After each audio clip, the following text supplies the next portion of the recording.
Well, hello and welcome to episode number 288 of the Plain Talking UK podcast. I'm Carl Stebbings, and joining me live in the PTUK studios this week, as always, is the man who's suited and booted tonight, wearing, well, what I'm going to describe as very posh work attire. Matt Smith. Did you not get the memo? No, I must have missed that. Oh, I'm so sorry. Yes, that must have been I don't know, it must have been a text message that went astray or something like that. Yes, I'm a little overdressed for this, aren't Just I? slightly, Really? yeah. It's all right, but it's all right. Yeah, you see, Nev always does it in a shirt. You know, Nev is always suitably attired. I know. Well, it's only you scruff bags in a t-shirt all the time, honestly. Oh, fair enough. How are you anyway, Mr. Smith? Yes, I'm fine. Yeah, it's been a funny old week, I'm not going to lie, but yes, it's... You've got treats? I have got treats, I've got marshmallows here, ladies and gentlemen, and I shall be... these are what I believe is referred to in the world of entertainment as code-compliant snacks. Yes. If you've ever listened to the Mark Kermode and Simon Mayo movie podcast, which if you don't, then you must, by the way, it's really good, this is referred to as code-compliant And apparently snacks. Gemma says that I can eat loads of them because they're not fattening. Apparently, whether they are or not, I don't know. But yeah. Well, I don't know about that. But, yeah, they are certainly code compliant. They're nice anyway. Yeah, they don't make a lot of noise. So joining us from his palatial mansion across in Buckinghamshire, he's on with us this week, and it is, of course, Sir Neville Bounds. Yes, hello everybody. Hope you are doing well. Hope you've had all a great week. I've got some really loud music in my ear at the moment, Matt. I don't know if you can Have you? do anything about that. Yes, leave it with me. Yeah, all good here. And although the weather has been disgusting today, it's been really, really wet.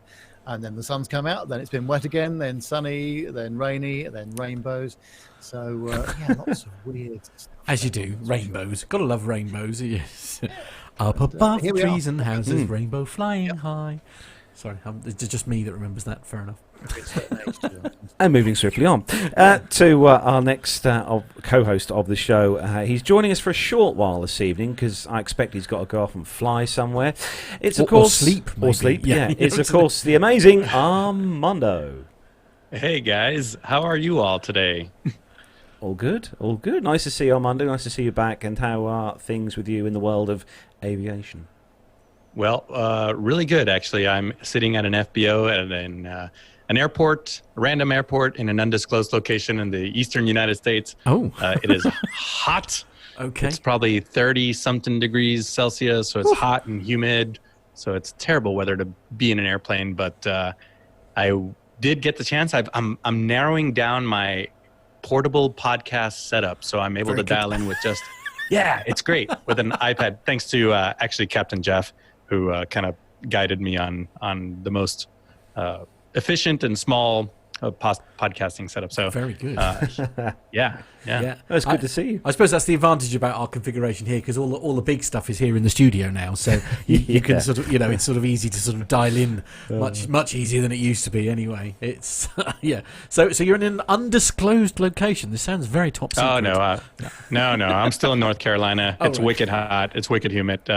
It's just working at the airport and just doing some aviation things, but you guys have a great stand-in for me today. Better looking, young, That we do. older, more experienced, right? Wow, how much, more qualified. How much did that cost him? That's I what I know. want to know. Also joining us on the show this evening as our esteemed guest host, he's the man who puts the fourth stripe into Captain. It's Captain Al. Oh, good Lord. A very good evening to you. Thanks very much, Armando. The check's in the post. Yep. I forgot to sign it, but don't worry about that. That's only a technicality, okay? Is it one of those boing? Yeah, it could well be, actually, a rubber one, yes. So, thanks very much for inviting me along, and I'm looking forward to spending some time with you tonight. Fantastic. Yeah, so thank you. As I say, unfortunately, you can't stay with us too long, but it's great to have you on. We haven't had you on for far too long, frankly, so it's good to have you on board. Absolutely. It's good to be here. And how is life with the good old Airbus then, Al?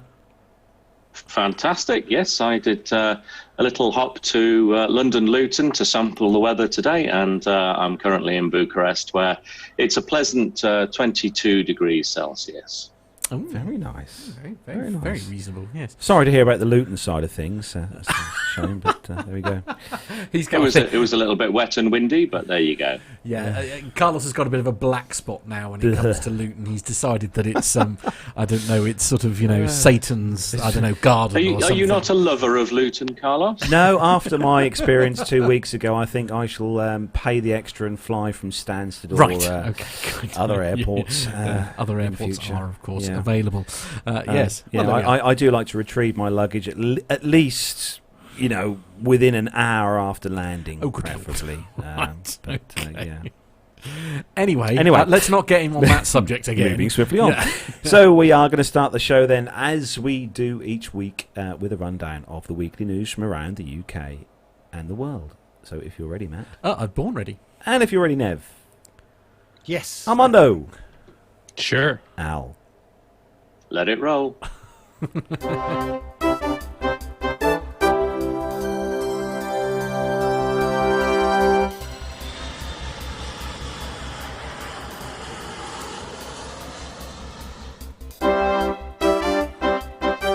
So, kicking off this week's first news story, and it's the news story that everyone's been following for a while now, and it's obviously the news of the sad loss of Thomas Cook. So the story that is on the BBC News website, bbc.co.uk, and it's about a video that actually went viral this week, which showed the Thomas Cook executive walking through a corridor. This was a video that went viral, and this was the Condor side of Thomas Cook, which have continued to operate even after Thomas Cook have ceased to exist. And this is due to the Germany, or the actual German government, stepping in and lending Condor 380 million euros, which is very nice of them. But unfortunately, Thomas Cook couldn't stay, and obviously there's been a lot of upset and anger with passengers stranded all around Europe and as far abroad. I mean, if you've basically been stuck under a stone, which I'm sure you haven't, then obviously this story involves the very sad demise of it was a sort of like a holiday company, wasn't it? It was 170 something or other years I seem to recall that it had been trading for, and it's just very, very sad. And one of the main reasons for inviting the legend that is Sir Captain Naval is we wanted to sort of maybe try and have a look at it from, because the thing is the mainstream media has been full of passengers complaining about how awful it is that their holidays have been ruined, and I understand people have lost money, and I know also Thomas Cook, for example, did do like a cash card, if you like, where you could put currency and all that kind of thing, and I know a lot of people have lost things like that. But I mean, we wouldn't be an aviation show if our main concern, to be frank, was obviously there's an awful lot of people now, very, very good people, certainly from the reports that I've heard, who are now essentially, out of work. And whatever you want to say about Thomas Cook, certainly from the research that I've been doing, I haven't found a single person yet who had a bad word to say about the experience that they had when they've been on a Thomas Cook holiday. And there was actually a report, wasn't there, Matt, on the news this week about that flight that landed, and the actual all the passengers on the aircraft had a huge whip round for the crew, of cash, and for the crew and stuff. So, which was really nice. Yeah, it was. Nev, what do you think about this when this story obviously broke? Yeah, it's. I don't know. There just felt like some inevitability about it because of all the stuff that's been going on. But I just wonder whether this whole inclusive tour stuff that happens now is the right financial model, because Thomas Cook had a lot of shops as well. Of course, they're all closed as well, so it's not just the the airlines, it's the shops and all the infrastructure and all the back end, all the people in Peterborough that will be without work as well. And maybe it's the way people are booking their holidays now is different to how it used to be 10 years ago, for example. People booking separate, hotels and separate flights and things like that. Now, of course, there's one person who's sat with us this evening who knows very much firsthand what on earth these lovely people are essentially going through, and I wonder if we could perhaps trouble you, Al, to sort of give us your thoughts. Absolutely. Probably the best way that I can summarize this for anybody who hasn't got any direct connection with Thomas Cook or did do with Monarch Airlines. And it's going to sound difficult for some, but it's like a bereavement. It's like a family member dying. And I suppose in many respects, unfortunately, we all go through a period of time where we have a family member who's poorly, but the actual time when that family member dies, it's still a brutal shock, even though there was, the feeling that this might happen. Yeah, absolutely. And there is no doubt that nothing can prepare you for that shock when you get the email that says, regrettably, you're now out of a job. And then it is just like a smack in the face. It makes you, you'll go through the whole raft of emotions. I've been speaking to quite a few Thomas Cook colleagues over the last couple of days, as you might imagine. And the first thing that happens is almost like a disbelief. This can't be happening to me. This can't be happening to Thomas Cook. It was the same for us at Monarch. The run up to it, it's all quite surreal. And you do read the newspapers, of course. And, we live in a 24-hour, 7 days a week, media environment now. So you read it, but I know it's going to sound very naive to some people, but it's not that you don't believe it, but you just don't think it's going to happen. You feel that it will be okay. Well, and also perhaps you almost feel like there's going to be a last-minute reprieve, or suddenly that deal, because certainly right up to and including like the Monday. I mean, there were last-ditch talks going ahead where people were frantically trying to sort of essentially save Thomas Cook, and sadly the deal couldn't be done. Absolutely. There must almost be, like, as I say, I guess you as a person, you're just literally clinging on to that last hope that they're going to save it. It's too important. Either the government are going to step in, or somebody's going to find the money from somewhere, or something like that. Yeah, the aspects of government stepping in is one area, but you just going about your normal work. You're doing what you've done every day for however many years, and you have to, in some ways, especially for the air crew, the pilots, the engineers, the cabin crew, you have to block some of this out, because you just have to go on and do what is quite a safety related job without concentrating on the what ifs and maybes. And unlike Monarch Airlines, where we were very fortunate in that, because of the makeup of the company and because of how the end was orchestrated, we didn't get told that the company had folded until the very last aircraft had landed. Right. Now, this is very, very different for the Thomas Cook guys, because there were aircraft in the air when it became pretty much known that you're out of a job. Wow. And I want to put out a very, very big pat on the back to all of the crews who knew that they were out of a job, but still got on with the job, operated to the absolute degree of professionalism, and were able to, safely land all of the aeroplanes and go about their business as if it was just another normal day. So, that's tough. That really is tough. And presumably there were some people who were literally about to embark on a flight, essentially knowing that the worst had already happened, or at least sort of, had an inkling. Yes, undoubtedly, some of the later departures, they knew that they were out of a job. There is a degree of survival instinct, so there's an aeroplane, you're going to get on it and you're going to fly it because you don't want to be stuck down route. And of course, Thomas Cook did have crew stuck down route. Some good friends of mine were stuck in Cuba.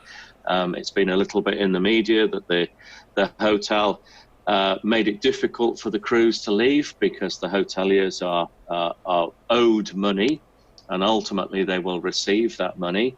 But like anything else, if you feel that you can maybe make a bit of a point and highlight your position as a hotelier. So I don't think it's fair to say that they were held hostage, but they were certainly economic hostages, some of the crews. So you've got the double whammy. You've lost your job, and now you can't leave when you want to leave. So, because I mean, there must be every fibre of your being thinking, I just want to get away from here. I want to get home. You know, I want to maybe start the search for a new job. And you know, some of these people, as you were saying, were essentially stuck in, you know, sort of stuck the other end of the world. You know. Yeah. So when you become aware that it's all happened, it was very similar to us. It was an email. Even though, like you say, that you felt that the writing was on the wall, internally you're a bit oblivious to that. Maybe people on the outside see it a lot clearer, with more clarity. But frankly, your blood just runs cold. It's awful. And then you go through a whole series of emotions. So there's the first one, which is disbelief. Then the realization, then absolute sadness. I cried, and I know many people, the sort of people that you wouldn't expect to be emotional. And some people are going to say, well, look, this is just a job, isn't it? And people lose their jobs all the time. And I suppose it's probably a function of working in an airline where you're working in a high pressure and challenging environment, but you're working with people who you develop professional relationships with. In many respects, airlines will have lots of relationships that extend from professional. So there'll be, people who work for the airline who've married each other. Yeah. There'll be mums and dads who work for the airline whose children are working for the airline. So this is an all-encompassing event. So you go through the abject sadness, and then this will definitely be the case at Thomas Cook, as it was for Monarch. Then the anger will kick in, because as an employee, you're going to be angry that this has happened, because there are people, in the case of Monarch and Thomas Cook, who will be, sat on their pile of coins, looking down, going, "It's worked out okay for me." In the case of Thomas Cook, I think it's probably a case that, some of the hedge funds have made a huge amount of money betting on the demise of Thomas Cook. So you then go through that anger, and frankly, we will all do it. It is largely futile because you cannot change what has happened. In the case of Monarch, there were people who were in a state of disbelief for several days and would say to me, this is going to be okay. We're going to get our jobs back, aren't we? Someone's going to buy us. And the reality is, no, it's dead. There's no easy way to say it. It's dead. Yeah. And then you have to think, right, okay, well, I'm not going to get any money then, am I, in the short term? You then get the notification that you're required to register at the job centre.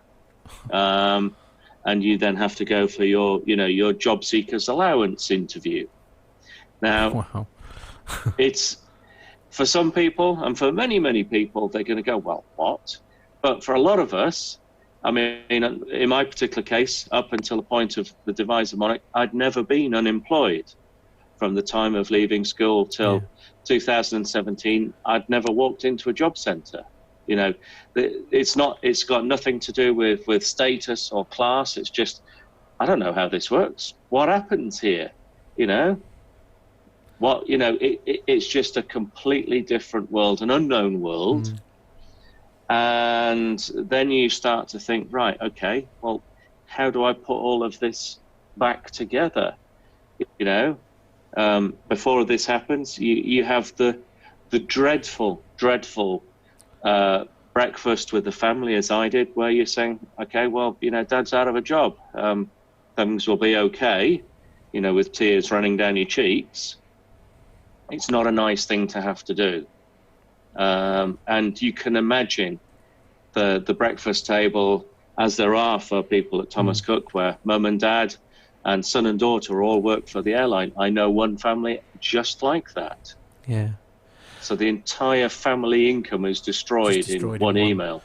in one email. Yeah. Armando, obviously you're over in the US. What do you make of what's happened here in the UK? Yeah, I don't have very much more to add than how Al described it. I watched my brother when Comair, he was flying for Comair when it closed its doors, and he was flying for Midway when it closed its doors, not too or shortly before that. But yeah, it's hard for the families, it's hard for the crews, and a lot of times that means a family relocation. To find another airline to fly for if you're that lucky. But our thoughts are with everyone that we've mentioned, and like Al said, we hope that everybody gets back on their feet soon. Absolutely. Just going back to Al very briefly, if I may. Mm-hmm. I mean, obviously you were very much. I know in your previous role, obviously you were a rep, and that must have been quite hard as well, because obviously you've got lots of people coming to talk to you about their demise, basically. And you're in exactly the same boat, but you're having to concentrate looking after them before you get any time to look at your situation, I guess. But obviously, as a guy who's been through there, and I'm delighted to say, obviously, now that you're flying for another airline, you've dug yourself out of this. I mean, is there any advice that you could give the people from Thomas Cook that perhaps as a way of sort of trying to sort of get themselves back on track as soon as possible? Is there anything you'd suggest? I think it's just a case of remaining positive, because you do feel as if the rug has been pulled from, beneath your feet. And for the pilots, there are jobs out there. We're lucky that there are, still airlines that are recruiting. And many airlines are making it easy for Thomas Cook pilots to apply. Virgin Atlantic, Wizz Air, Titan, Ryanair, Laudamotion. It's twofold. Obviously, there's some very, very experienced and talented pilots out there. So why wouldn't you want them in your airline? And also, there's a degree of benevolence, because we all know what it's like. So for the pilots, it's easier. I'm not going to say it's easy. Same for the engineers. They will be okay. They've got transferable skills. The people who it hits hardest, in my experience, are the cabin crew. Because a lot of cabin crew aren't in the position where they can just geographically relocate. A lot of cabin crew tend to have children, and especially in the more established airlines like Monarch and Thomas Cook, where the airlines were very good at providing flexible working, part-time, and allowing people to have a career and children. No new employer is going to go, yes, of course you can have flexible working, come and work for us. So many of the cabin crew, end up having to go and do jobs that weren't necessarily their first choice, and a lot of them end up leaving aviation, which is a great shame. Great shame, yeah. Not through choice, but through absolute necessity. And one thing that does need to be said is that unfortunately there are people at Thomas Cook who were at Monarch, so they've been through it before. Oh, no. But on the journey to Thomas Cook, they've been at WOW Air and they've been at Primera. So there are some people out there. Okay, there is an element that says that you can get the number of punches that you take makes you harder each time, but there's another side to that coin as well, that how many times can you be kicked when you're down? So, there must be somebody there going, oh, come on, give me a break. Absolutely. So as all I've said to people that I've been in contact with over the last few days, I've been quite busy trying to offer help, advice, just a shoulder to cry on for some, in more ways than one, is to say, look, at the end of the day, everybody's still breathing. And whilst it's a tragedy, you can pick yourself up, dust yourself down, and carry on. Things won't be how they were. It can never be the same. It's unfortunate that the time that you have, just think back on it and go, I'm glad I was there. I'm glad I did it. That was the best time of my life. but just draw a line. Don't compare, because you can't. And to put this in a very crass way, it's about like living in a small town or village where there's one Chinese takeaway, and it's amazing. It's the best Chinese takeaway for miles and miles, and for whatever reason it closes down, and another one opens, and it's okay, but it's not a patch on it. There's no point in trying to compare. Just accept what you have or what you're going to have, and just look back with fondness to what you did have. Well, I think it's safe to say that we all wish everyone who works, and not just the pilots and the cabin crew and that, but also like the travel agents and things. I mean, obviously Thomas Cook was one of those few where you still have bricks and mortar travel agents and things, and they're all out of work. Well, it's interesting in some ways, because if you go back a few years, there was a big move away from high street travel agents, and then we had events where people were independently booking their flights, independently booking their accommodation, independently booking their transfers, which is all fine, and that's the beauty of the internet. But of course, if your flight is cancelled, then you can't get the money back for your transfers, and you can't get the money back for your hotel, because they're all individual contracts. Yeah. So when people got stung a little bit by that, there was a big move back towards inclusive tours, where it was just all under the one umbrella. And, if your flight was cancelled or delayed, alternatives were made, and you had a package. And I think that whilst, people may question whether the all-inclusive arrangement is valid in the 21st century, it's going to be very difficult to console people who've lost their holidays. But ultimately, they're covered. Yeah. If they'd made their own individual flight arrangements, hotel arrangements, and the airline had folded, you've still got to cover the cost of your hotels, even though you can't get there. Yeah.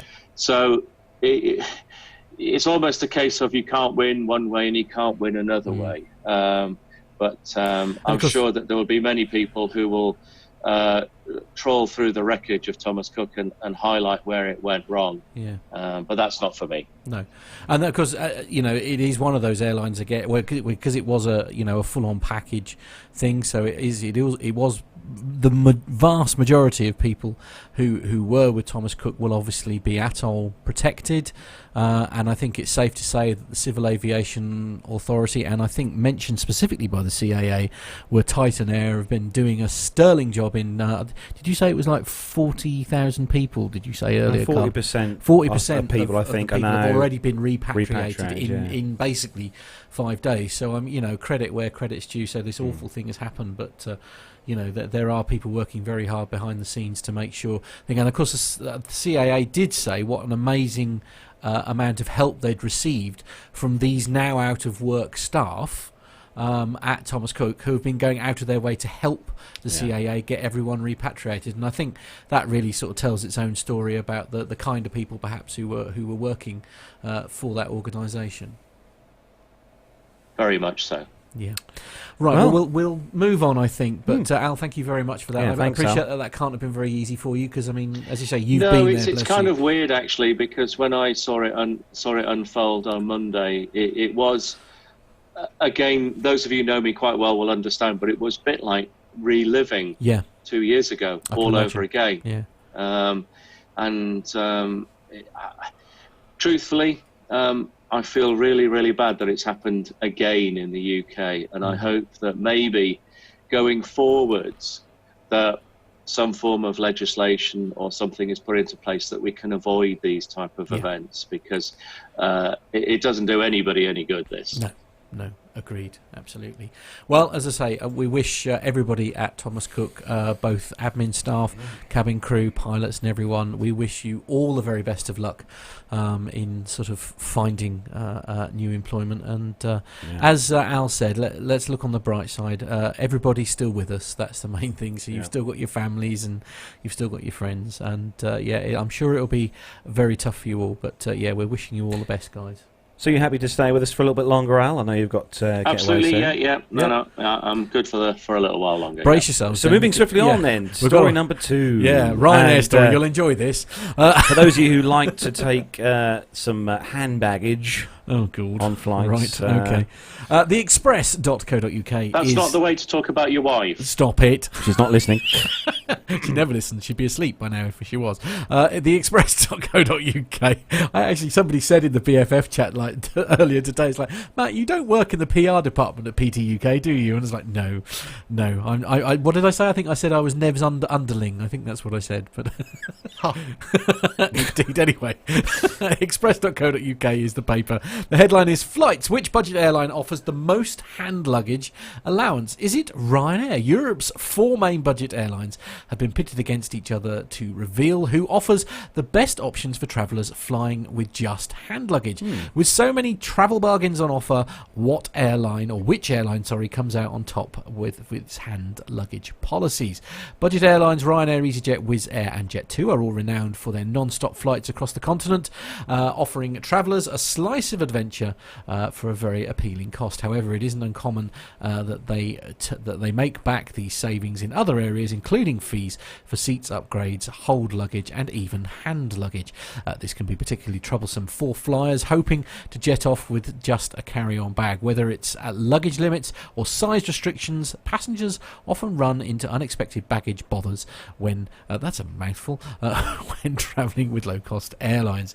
However, a recent comparison of Europe's 4 main most popular low-cost carriers has uncovered a helpful hack for passengers hoping to travel light and limit costs. The new research has crowned Jet2 as the airline offering passengers the most for their money when travelling with just hand luggage. The British airline not only offers the largest free carry-on bag option out of the 4, it also boasts an additional personal item for free. Lucky travellers can benefit from one bag totalling 10 kilograms and a maximum size of 56 by 45 by 25 centimetres, plus an additional personal item such as a handbag or laptop bag. However, if your flight does happen to be full, the air carrier encourages passengers to load their 10 kilogram bag into the hold for free. The comparison carried out by the Points Guy UK goes on to reveal that EasyJet is the second best option for hand luggage only travellers, with Wizz Air coming in third. Ryanair is named as the airline to avoid for travellers hoping to hold on to their cash. I won't go on with the story, but you get the idea. So Wizz Air seem to have done fairly well, but EasyJet Jet2 are the clear winner then. When it comes Ryanair, I'll tell you what, when we flew from Luton 2 weeks ago. Where was that, sorry? Luton. Okay. The Ryanair staff were definitely out in force on the check-in. Were they? Yeah, right. with that little wheelie. Perhaps they're on commission. You know, that size guide thing, what they sling your case in. Yeah, and there was Actually, my last experience was with flying with Ryanair, and they couldn't give a monkeys at Stansted. It was actually the other end. It was actually in Rome where they were a bit busy. Now, Nev, obviously, you've never flown Ryanair, have you? So you've no idea what we're talking about. I did once. Did you? That was a very long time ago. Right. Okay. That was probably on the 737-200, I think. Good heavens! So right. That's how long ago it was. So, right. Yes. Okay. Any plans to fly with them very soon? I know you've got a special flight coming up. Oh. No, we shan't be flying on that airline. No. No. We're off. Yes, we'll be with the BA boys, of course, going to Dubai in November. Woohoo! No, that's not the flight I'm talking about, because you mentioned that there's a rather unusual aircraft that you'll be, which I think most people thought had been retired. Next week. Well, Air Antwerp have just started up a new London City to Antwerp service, which is great, very handy, because our sort of European head office is in Antwerp. Okay, good. Perfect. Yes. So I should be flying on the venerable Fokker 50. Pardon, Nev? Next week. You're right exactly. The lawnmower with wings. The lawnmower with wings. All right. Okay. Yes. Now, I mean, Al, have you even heard of one of these? Oh yes, yeah. I've been on a Fokker 50. I've been on a Fokker 27. You used to have them in your part of the world. Yeah, Air UK used to fly them. Air UK. Wow. There's one at Norwich Airport actually. Is there? At the museum. At the museum. In the museum. Oh, that's good. Right. Oh, great. Yeah. Anyway, Nev, perhaps I could trouble you to take the next story, please. Well, yeah, this is on the thisismoney.co.uk website, and it says that British Airways owner is eyeing up the Thomas Cook's former plane slots at Gatwick as it issues a profit warning triggered by the strike chaos.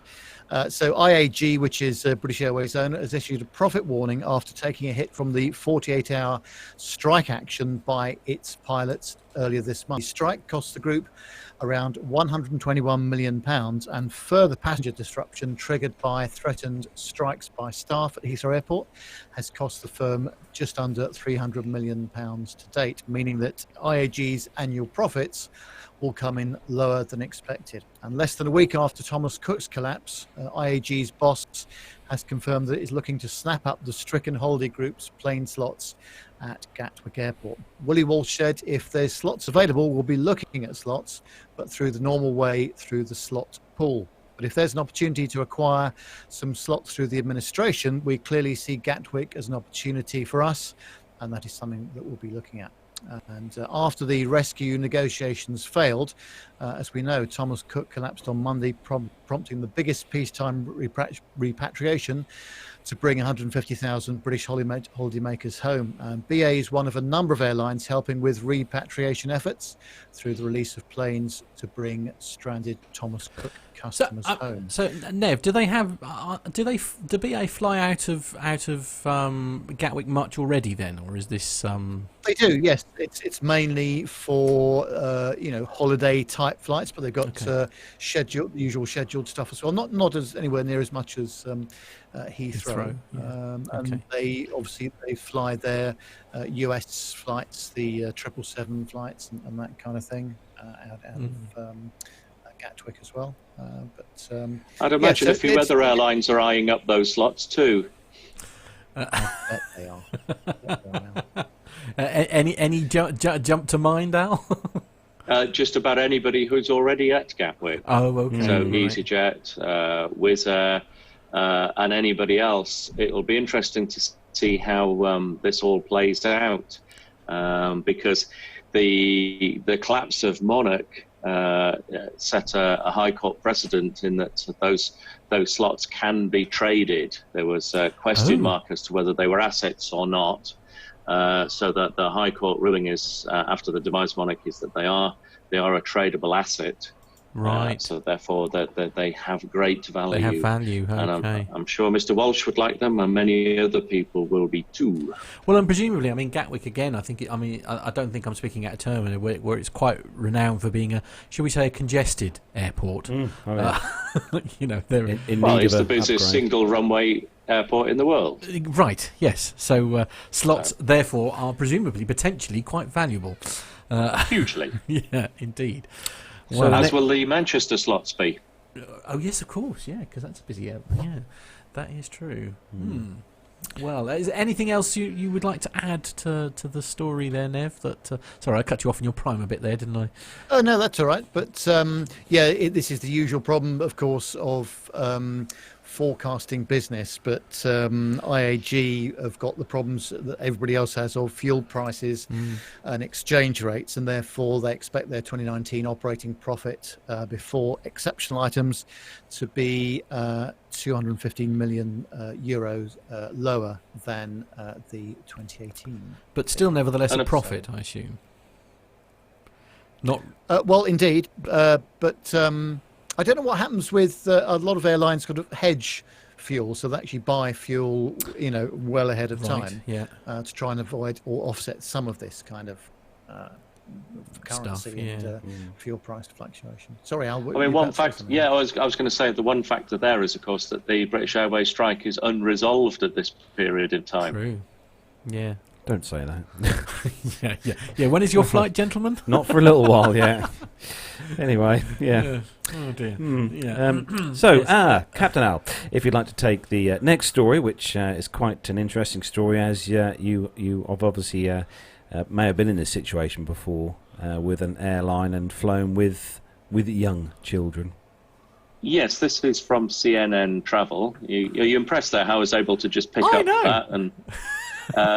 So this is from CNN Travel, and it's airline introduces baby seat map to allow passengers to avoid infants. Oh dear! Every traveller, has their pet peeves, but crying babies are almost guaranteed to grate.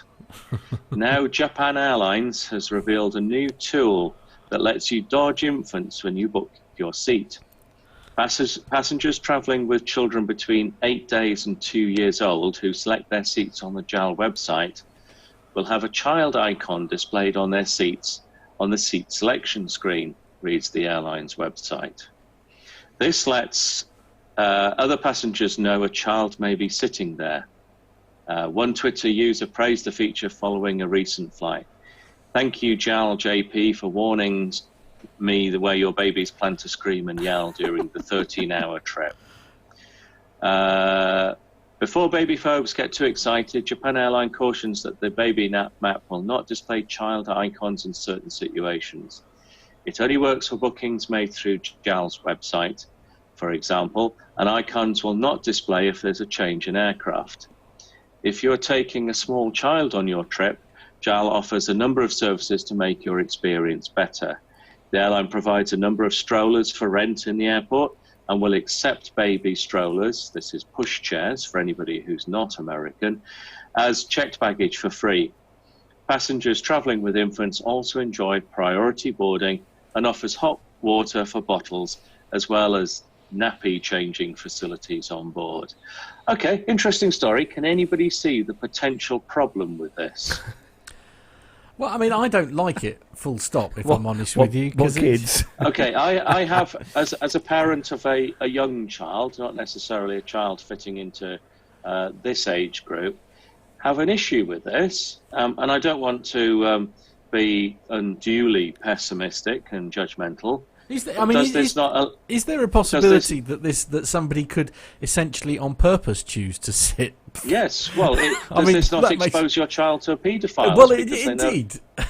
Indeed. This is. So I'm not entirely certain that this is legal thought out.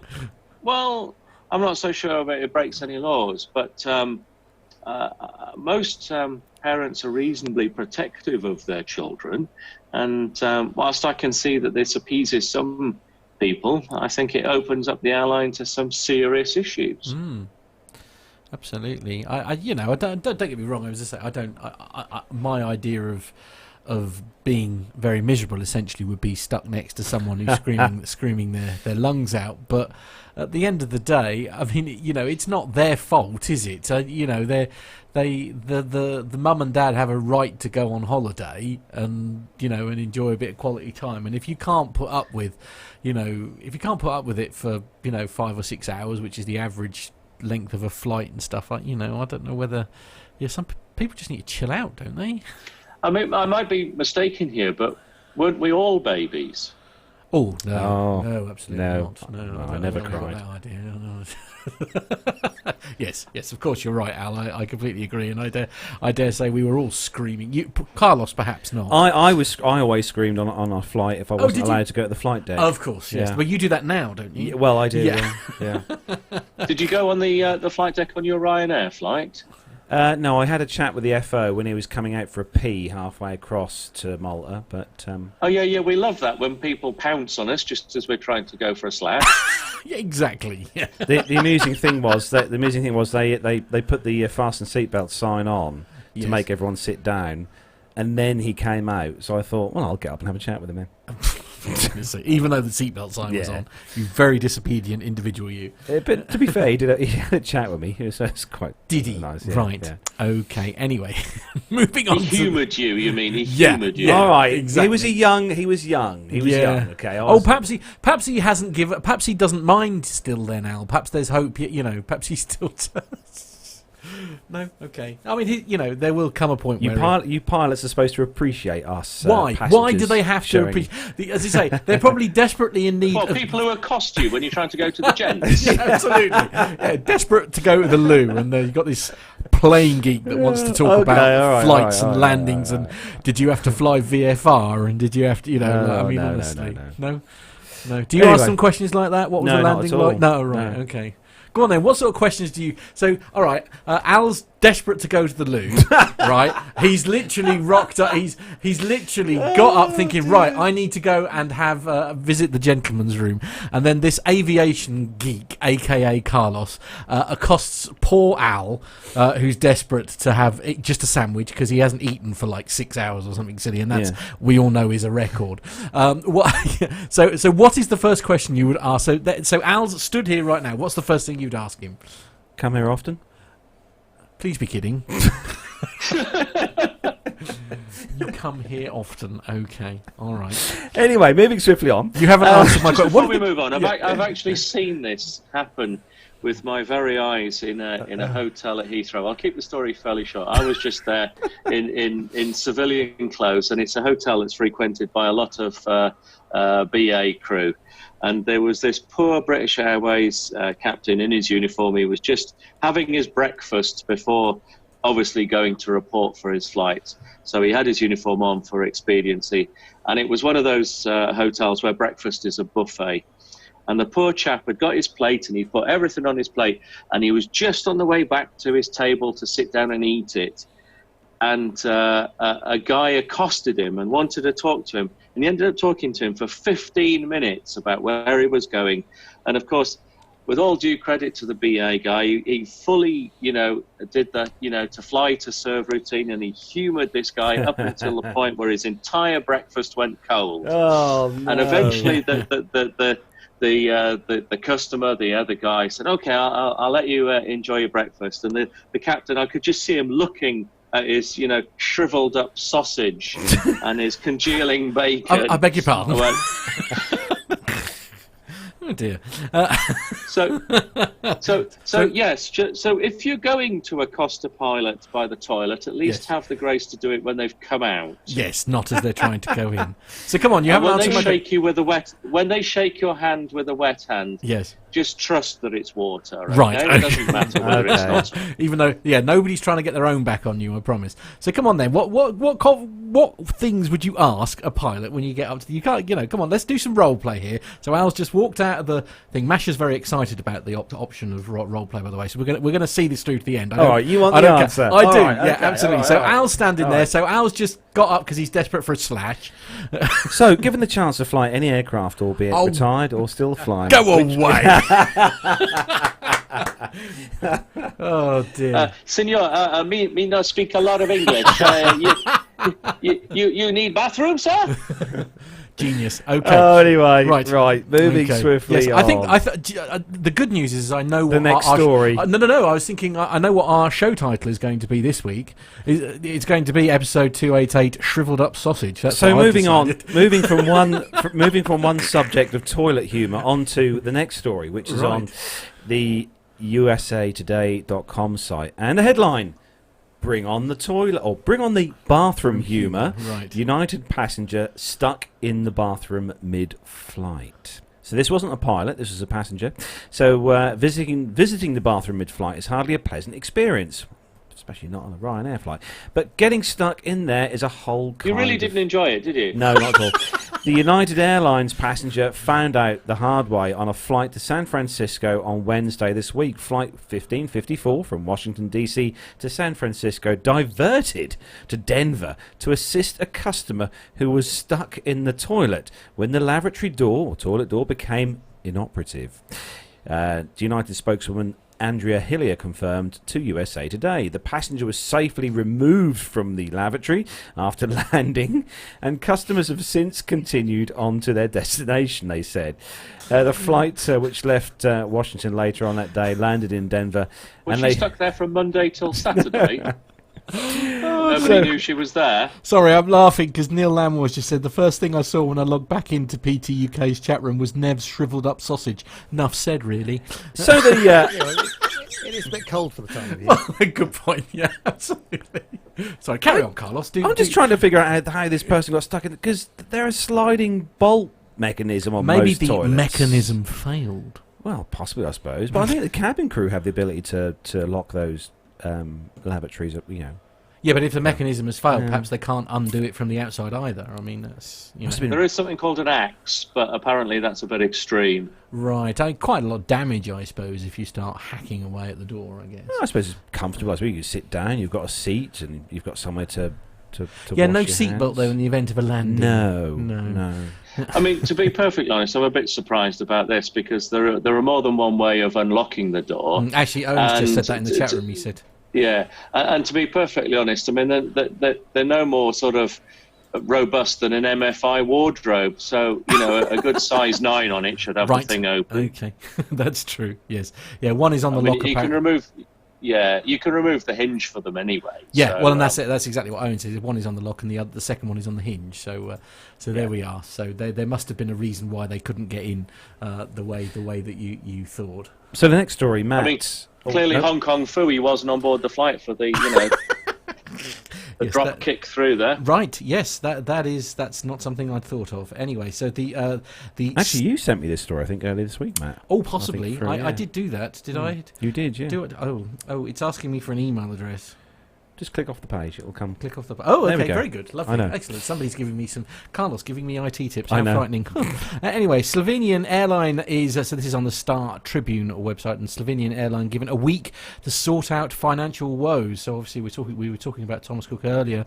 In Slovenia, Slovenia's aviation agency has given troubled Adria. Is it Adria Air? It is, yeah. Airways? Adria. Airways a week to present a financial plan to keep its licence after the cash-strapped carrier suspended all but one of its flights this week. Rok Maralt, the head of the Civil Aviation Agency, said Wednesday the company's permit will be revoked without delay if it fails to provide the required documentation by the 2nd of October. The Slovenia-based carrier on Tuesday suspended the flights for 2 days and on Wednesday extended the suspension until Friday, saying it will keep only the evening flight to Frankfurt, the most important hub. Formerly Slovenia's national carrier, the airline was sold in 2016 to German investment fund 4K Invest. Slovenian media have reported that thousands of passengers have been affected by the suspension. So that doesn't sound like particularly good news. Do you know, I can remember, this is one of the first airlines that I flew with as a child. Really? Yeah, this was back in the mid-80s when I went dark to... ages. Yes. Yeah, when I flew to Yugoslavia, I remember flying with this airline. But no, it says actually, looking at some of the stuff online, it says that they actually may well have completely ceased all operations on the 25th of September. But, Oh wow! But whether they're still going on, I don't Well, know. what they did was they suspended operations for a couple of days because they were desperately trying to sort out their money situation. So they've been given effectively a stay of execution. But again, going back to what we were talking earlier on in the show, and I very much hope that this isn't the case, but the writing is on the wall. Yeah, it doesn't sound good, does it? It's anyway. We'll move on to the next story. Nev. Good news. It's simple flying, which means a nice, tech one. pleasing font for you. Yeah, I think we're going to give at least a 7.5 out of 10 for the font. Oh, very good. For this week, so not too bad. Can you name the font? No, but the way my glasses are operated, it looks like Wingdings or something. Wingdings, although okay. that would be a good aviation font. It would, yes, Wingdings, yes. It'd be like trying to read hieroglyphics, however. But yes, that's right. Yes, but it does say that Emirates becomes the first international airline to use biometric boarding on their US-bound flights. Interesting. And so the US Customs and Border Patrol, CBP, approved the Dubai-based airline for facial recognition boarding on flights to their 12 destinations in the United States. Customers, however, will not be required to use the system if they are not comfortable with this method. The development was announced in a press release from the airline. Emirates passengers will have the option to opt in for biometric boarding. The system is designed to save on the time it takes to board some of their massive aircraft, like the A380, for example. The system will identify passengers based on facial recognition technology. This is similar to what I can Delta identify the Airlines... passenger in that picture. It's the one on the right. Yep, that's it. Can't argue with that, Al. Yeah. There she is. Okay. Great logic. All right. Moving on. Give me the $200 million that this has cost, and I'll do this for you daily. Yeah, passenger. Yeah, passenger. Yeah, passenger. Anyway. Anyway, this is similar to what Delta Airlines and American Airlines have done at some of their hubs. Emirates made it clear that the CBP will manage the data and not the airline itself. If passengers choose this system for boarding, Emirates will not store any biometric data from the customers. However, some passengers may still have privacy concerns. The system itself will match the photo of the passenger taken at the boarding gate with the CBP's record of the passenger. In real time, the system will be able to verify the person's identity in 2 seconds or less. Unfortunately, passengers who do not have records in the CBP's database will need a manual check at the gate. Over the course of July and August, Emirates tested the system on flights to New York and Los Angeles from their hub in Dubai. According to the carrier, these tests were a success. Several flights hit 100% biometric boarding, which means 0 manual checks. Emirates expect the final equipment to be in place by the end of this year, and the airline should be able to offer 100% biometric boarding abilities on all US-bound flights from early next year. These include the following destinations, which are New York for JFK and Newark, Boston, Chicago, Dallas, Houston, Los Angeles, San Francisco, Seattle, Washington, D.C., Orlando, and Fort Lauderdale.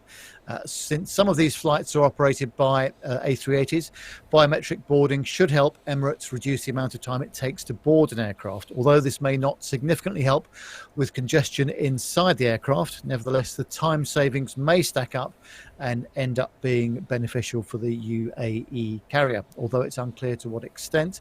Furthermore, this may end up reducing Emirates' need for gate agents, which could result in a reduction in personnel. So, interesting we'll story. I goes. guess that they don't have too many people dressed up as Batman and Robin going on their stag do Good point. in Dubai. No, I dare say not. No. I mean, as I'm trying to think, Richard Adams made an interesting point actually in the in the chat room here, sort of suggesting perhaps this could cause problems with what I call the more traditional dress. If you're a lady, certainly in Dubai, that could be an issue. If you are, that could be a bit challenging. Oh, good news, by the way, Nev. Chris Grigg says it's Open Sans on Simple Flying is the font. Excellent. By the way, I'm pleased about that. Yeah, we it's like an that. excellent font. Anyway, yeah. Moving swiftly on to the next story. Oh, okay, right, yes. Carlos clearly wasn't impressed by that. What, Open Sans? Was it my poor Batman and Robin joke? I don't know. One's never sure. I don't think Carlos is listening. It does involve the word dinner. Yeah, well, I've eaten mine. hungry? I've had the kebab. You're No. hungry, are you? No, okay. I hadn't. Oh, right, sorry. Lane Street says, Bookman Old fan I am. He says he likes his font. yeah. Yeah, it's an excellent choice of Comic font. Sans for me. Comic Sans. Futura Bold for me, actually. Oh, I see. Oh, you like something that stands just out, me. do you? Yes. Okay. Yep. Yeah, absolutely. And Comic Sans for you, really? Mm. That does kind of tell its own story, Carlos. I've got to be honest. It Okay. does. Yes. Anyway, next story.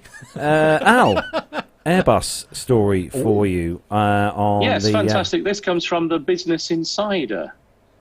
And it's JetBlue's first Airbus A321neo has finally arrived. Here's why the airline and passengers are so excited for it.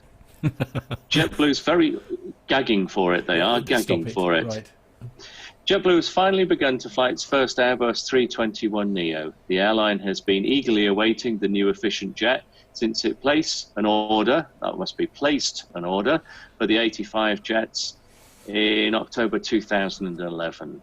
With a 15 to 20% boost in fuel efficiency over the previous generation of A321 jets, known as the A321ceo, or current engine option, the A321neo, new engine option, just in case you didn't know, also boasts a 500 nautical mile increase in range.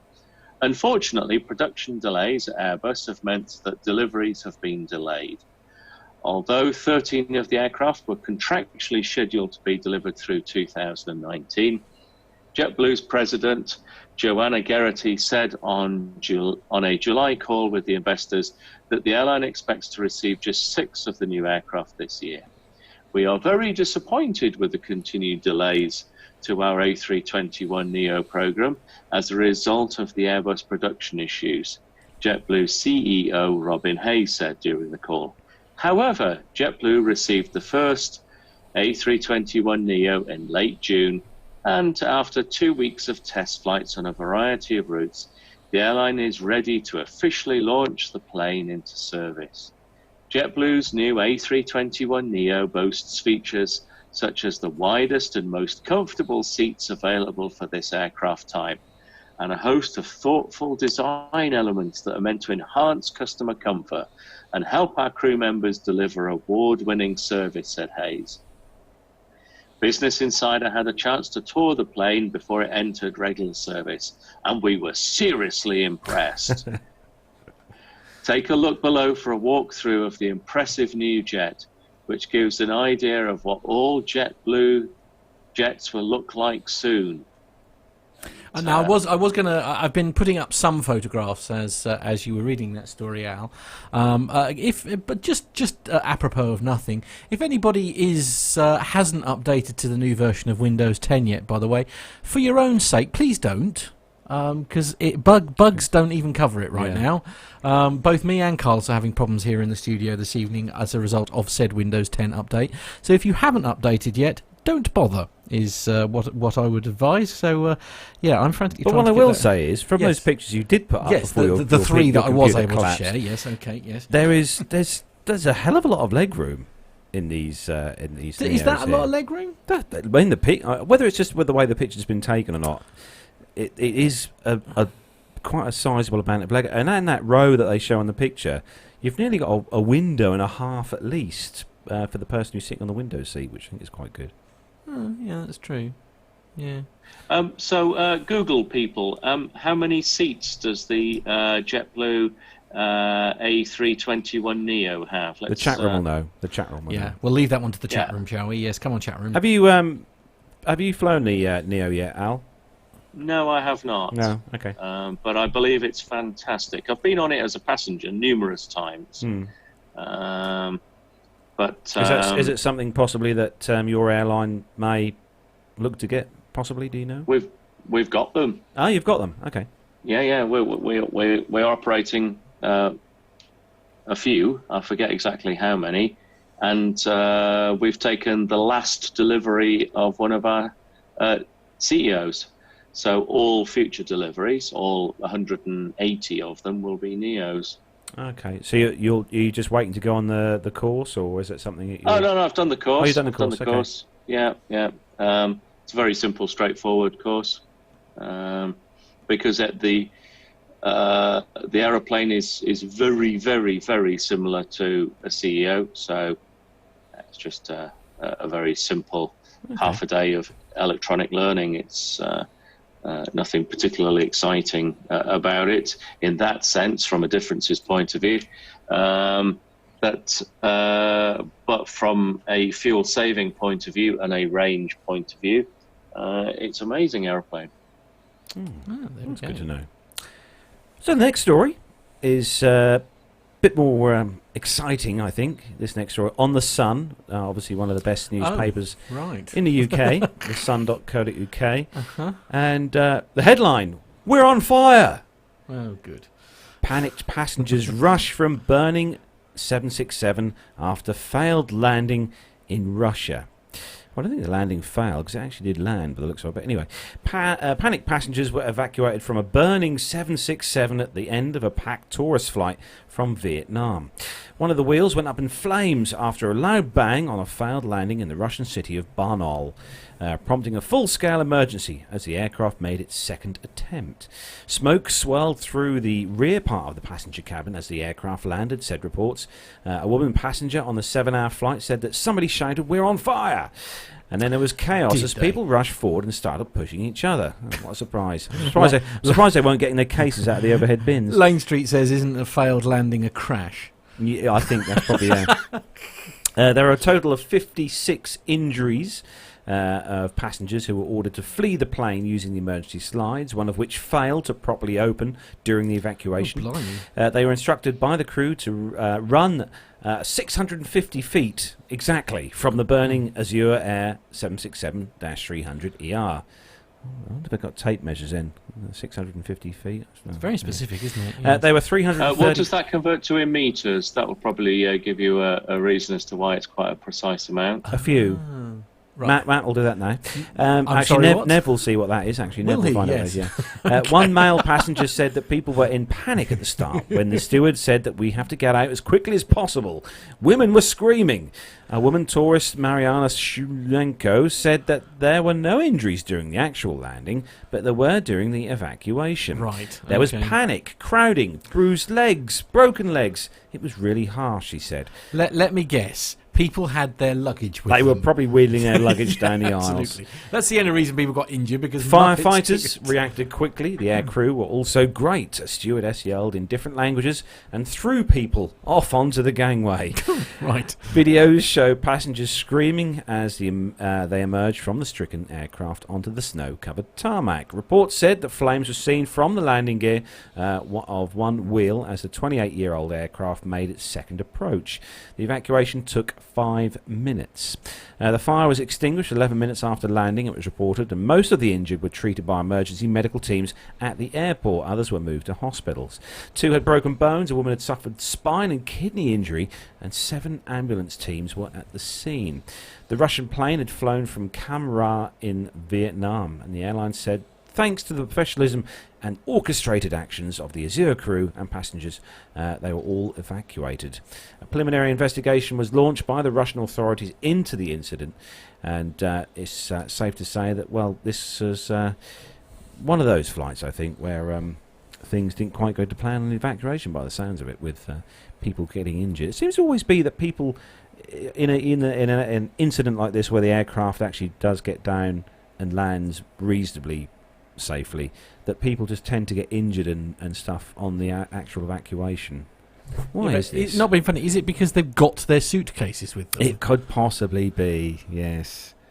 Yes, they're carrying Well, on. you see, the thing with evacuating an aeroplane is that it is just a mechanism to get people off expediently. It's not a mechanism to get people off without injury. So anytime you evacuate an aeroplane, there is the expectation that there will be injuries. Minor in nature, generally, but that will happen. It's just a matter of fact. So, the decision to evacuate is quite a big one and an important one, and it's an irreversible decision. Once you've started to evacuate, you can't stop the evacuation. So, yeah, that's what happens. If you evacuate, people get hurt. But it's generally better than being stuck on a burning aeroplane, if that happens to be the case. Well, that is very true. It's, as I say, and we're constantly carrying. I mean, although it doesn't actually say in this case, and there's certainly no video evidence. As I say, we're just playing the video there of. Tanya W. Yeah. Hello, Tanya, in the chat room. Says, according to Seat Guru, it looks like JetBlue, the 321neo, has 200 seats. Oh, very good. 42 even more space and 158 regular. Oh, very good. There we go. So there will be a lot of leg room then. Yeah, okay, fair enough. And Lane Street in the chat room says, I thought you were supposed to be able to evacuate a plane in 90 seconds. That's for certification purposes, yes. Okay. But the other thing I was going to say is that people who complain about minor injuries after evacuating an aeroplane are a bit like the people who complain that their airbag in their car has gone off and that they've got some yeah, it's going to cost them a fortune. Yes, there is a reason as to why the airbag went off, and you should count yourself lucky. Lucky, yeah, absolutely, because they don't go off very easily. Could you not refer to my wife as an airbag, Gal? It's a bit much. Ching. Anyway, So, yes, okay, Matt. Yes. Oh dear, you're going to ask me to read a story now. Oh, well, I thought I might do. This one is good news for Boeing, as it's... Okay, this is to do with the Dreamliner, yes? Yes. Okay, so this is on the Business Traveller website. What, the Dream Wrecker? That's the one, yes. Yeah. See what we did there. Air New Zealand finalises order for 8 Boeing 787-10 Dreamliners. Air New Zealand has finalised an order for 8 Boeing 787-Dreamliner aircraft. I do hate it when they do that, where they do the headline and then... Anyway, the New Zealand flag carrier will integrate the largest Dreamliner model into its fleet of Boeing 787-9 and Boeing 777 aircraft from 2022 to strategically grow its business, Boeing said in a press release. The deal, announced on Monday as a commitment the deal announced in May as a commitment and worth $2.7 billion at list prices, includes options to increase the number of aircraft from 8 to up to 20 and substitution rights that allow a switch from the larger 787-10 to the smaller 787-9s or a combination of the two models for future fleet and network flexibility. This is an exciting decision for our business and our customers as we deliver on our commitment to grow our business sustainably with the 787-10 offering around 15% more space for both customers and cargo than the 787-9. This investment creates the platform for our future strategic direction and opens up new opportunities to grow, said the Air New Zealand Chief Executive Officer Christopher Luxon. The 787-10 is 224 feet long, 68 metres, and can seat up to 330 passengers in a standard 2-class configuration, around 40 more than the 787-9. Air New Zealand was a global launch customer for the 787-9 and today operates 13 of the Dreamliner variant, with another 787-9 on the way and the 787-10 airplanes. In the future, the airline's Dreamliner fleet is on track to grow to 22. The new Dreamliner aircraft will replace Air New Zealand's fleet of 8 777-200ERs, and Air New Zealand's wide-body fleet also includes 7 777-300ERs. These are the guys that have these amazing safety videos. Yes, they've just released another new one as well. Yeah, with the rugby team, which is quite amusing. Actually, I think Emirates have done an interesting TV advert, haven't they? With they have. With the Welsh rugby referee. I've forgotten his name. He's Al should know. Al will probably know, won't he? But no. Nigel Owen. That's it. Yeah, that's it. Absolutely brilliant as he runs through the cabin, blows his whistle and tells someone off for doing something. Love it. Yes. Anyway, sorry, we mentioned sport there. I do apologise, Carlos. No. Well, I mean, the Rugby World Cup is on, so now that you've mentioned it, let's talk about the Rugby moving on World to Cup, the next story, which is non-football related. Football. Rugby, anything. It's all the same rubbish. Yes, I assume you'll be Are you able to watch it tomorrow? By the way, because you're playing tomorrow, aren't you? Well, not you personally, but. I'll be watching. I've been watching most of the games. One of the benefits of where I am is that this has been mentioned before. The internet in Romania is good, so. The hotel that I'm at the moment, the download speed is it's 500 meg. Good Lord. Limited. Right. Okay. Okay. Nev, how do we get that in your place? Yeah, it'd be nice, wouldn't it? Yeah, wouldn't it? Yeah. Well, it must be a fibre There is connection. a premium service, but I didn't see the point in. Yeah, no, I can imagine. Yes, it didn't seem worth the investment. Let's be honest. It's a little bit of a running joke in Romania at the moment, in so much as that to outcompete the other hotels, it's who's got the fastest internet, and I'm happy to take part in that. Well, quite right, because absolutely. it's a win always. Yeah, I mean, you're happy to monitor their connection for them, aren't you? That's essentially. Yeah, it's only 250 meg up, but 500 down. Oh dear. I'd kill for those kind of speeds, but anyway. Anyone from BT watching, take note. Yeah, please go to Romania and find out how they do it. Yes, absolutely. I'm guessing there's not a copper cable in sight. Oh, no, not at all. No, indeed. So, blimey. Nev, next story for you on simple flying, and I think this is something that I wouldn't dread, but some people would dread. Well, Al and I had the pleasure of going on the A220 aircraft when it was down at Farnborough, and had a nice chat with the folks on there. And it was a superb plane, and which would be great for short or medium haul operations, you would think. But now Airbus are considering using this for a transatlantic. Oh, really? Route. It says, with narrow-body aircraft already comfortably undertaking medium-haul missions, it's only a matter of time before these small, efficient jets begin branching out into true long-haul ops as well. Aside of the 737 MAX and the A321 XLR. That's the one with the nice headphone connector on it. There's one other aircraft that seems to have all the necessaries to become a true long hauler, the A220. But will it ever go transatlantic? Well, back in January, Simple Flying speculated that the A220 had the capabilities to fly transatlantic, having been granted the 180-minute extended ETOPS, which stands, as we all know, for engines turn or passengers swim.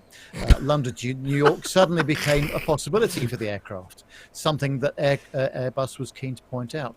Then in May of this year, Airbus announced a boost to the maximum takeoff weight of the A220-100, 5,000 pounds in total. This would enable more fuel to be carried and leading to an increase in range to the tune of around 500 miles. So this took the operating range of the A220-100 to 3,900 miles and the larger A220-300 to 3,850 miles. The combination of the ETOPS and extension to the range makes the 220 more than capable of doing the flight. In fact, it opened up a whole raft of potential destinations, far greater than just New York to London. The question is, would anyone want to fly it? Well, right now, the longest flight records on an A220 are held by Swiss for the 100 series and by Air Baltic for the 300 series. Swiss covers 1,314 miles in 3 hours and 50 minutes between Moscow and Geneva, and Air Baltic's 2,359-mile marathon stretches from Riga to Abu Dhabi and is scheduled at 5 hours and 50 minutes. So if, for instance, JetBlue took transatlantic flights using the A220, perhaps from its base at New York JFK to one of the London airports, this would take in around 3,451 miles of Great Circle distance, which is approximately 46% longer than the current longest flight. So applying some beer maths to this would put the flight time at around 8.5 hours. That's a long time on a narrow body by anybody's standards. But with the A321 XLR on the horizon, it's something that people ought to be looking at. So I'm not going to read the whole story because it does go on for some time. But obviously, we like the A220, brilliant aircraft, very nicely fitted out inside. But would you want to do transatlantic on that aircraft? That's the question. I mean, so here is the answer to that. The size of the aircraft, whether it be wide body or narrow body, doesn't really come into this, does it? It really comes into the fit of the aeroplane. Because BA have operated a narrow body aircraft from London City to New York for quite some time. And you don't hear many people complaining about it, do you? No, that's true. Very true. That's because it's only got 34 or 36 seats in it. That's right. So that's the point. It's not a wide body, narrow body argument. It's a seat density argument. Because, okay, some people will say, well, the A220 and the A321 aren't as fast as a 747. Okay. But relatively speaking, this probably only makes 10 or 15 minutes difference on a London to New York. So most people will quite happily pay quite considerable amount less and say, well, it's going to take 15 minutes long. Whoopee-doo. That's not the be-all and end-all of it.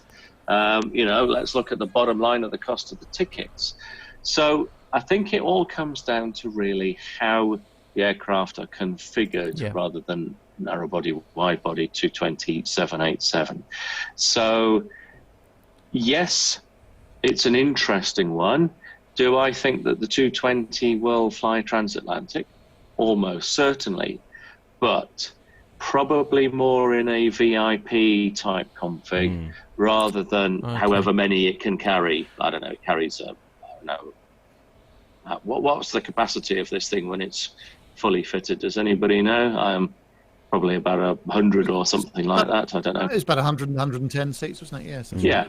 So I doubt very much that it's going to be 110 seats going across the Atlantic. Of course, it does make it possible to operate to slightly smaller markets.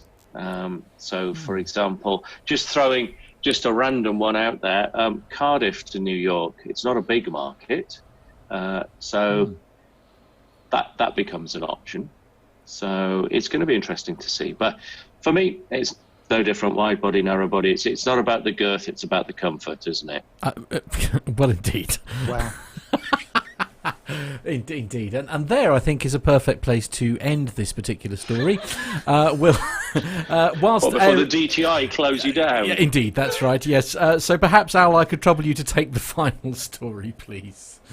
Oh yes, okay. No, I'm not that actually switched on here. Hang on. Sorry. I was doing. I knew you'd try to catch me out in the end, but Yeah. Well, to be fair, you've this is surprised me from- throughout the entire show so far. Should have done a longer segue. Longest. Oh, sorry. Is that my fault? Is it? Yes. Oh, sorry. Carlos, how? So this will be the story from Flight Global. About Yes, that, that's correct, Yeah. yeah. The Russians are building a new passenger jet. Are they right? All right. Well, you've The just done the Russians are story. coming. Thanks for Yeah. that. All right. There we go then. You've taken it from me. Honestly, You can have it now, Carlos. You can have it. I'm not interested in it anymore. It's yours. All right, Yeah, you see, honestly, Mr. Smarty Pants. this is this is the trouble. You see, it's like when the talent can be very precious. You see, this is what. I'm not doing it now, darling. No, okay, right. Right, Okay. Increases fees. I'm off to the green room. Okay, Increases fees. right. Okay. Would Yes. you like me to do it? If- Yes, Because I'm not please, a If you would, sweetheart. yes, please. That would be. Okay. So Russian manufacturer Vaso, who frankly I've never ever heard of, but that's nothing new, has completed joining the first airframe for the new Ilyushin II-96. It's the IL-96, isn't it? Derivative. Vaso describes the event as a significant step in the project to develop a passenger variant of the Ilyushin 96 400T freighter, designated the 400M. Surely that should be the 400P if it's going to be passenger. Anyway, True. Yeah. the airframe will shortly move to the final assembly line, says Vaso. It expects systems integration to be completed by the end of 2020.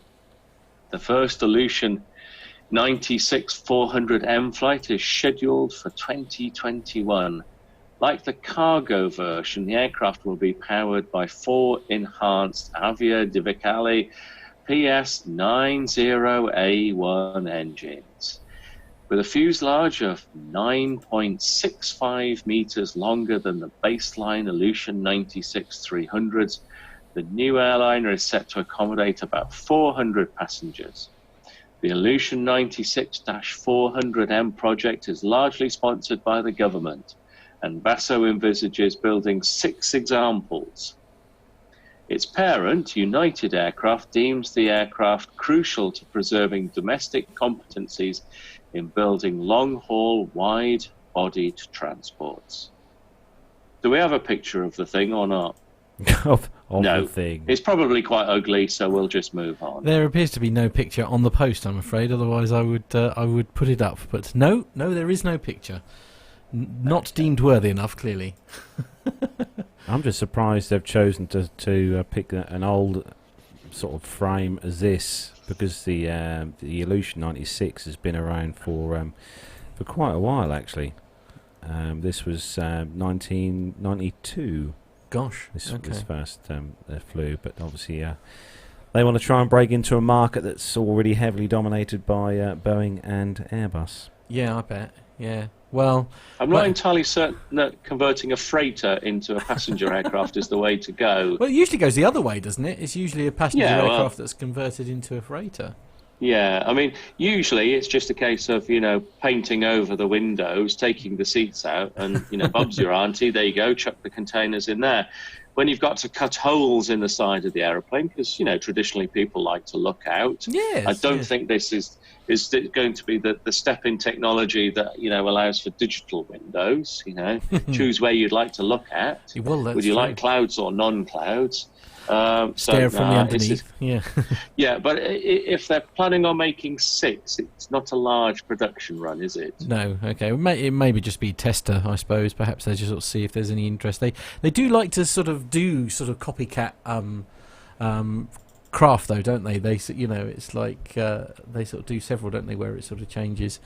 There was I'm trying to think of there was is it China Air or someone like that? They did a sort of copycat type thing as well, didn't they? If I seem to recall. Oh, a Chinese Yeah, I mean, manufacturer. the the Comac, was it? Yeah. Something like that. Yeah. Yeah. I mean, the Russians have obviously looked at a Massey Ferguson tractor and gone, yeah, that will work well as a passenger airliner. We'll do that. Indeed, nothing controversial there, nothing to see. Well, Al, I'll be honest with you, it's been absolutely wonderful to have you on the show. Lovely. We're going to let you get away, obviously, because you have been working all day and rest is very much required.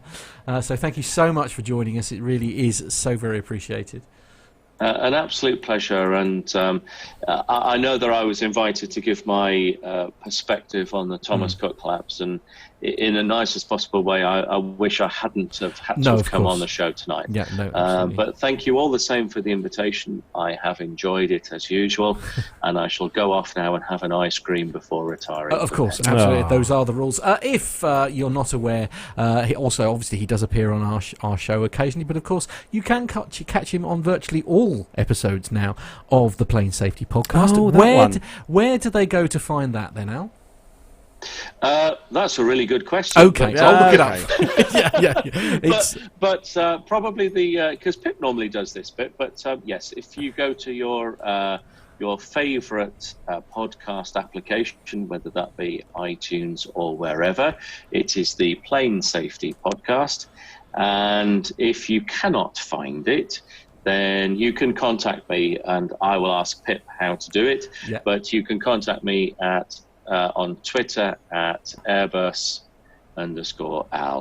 But you should find the Plane Safety Podcast. There is a website. Yeah, there is. It's www.planesafetypodcast.co.uk. There you go.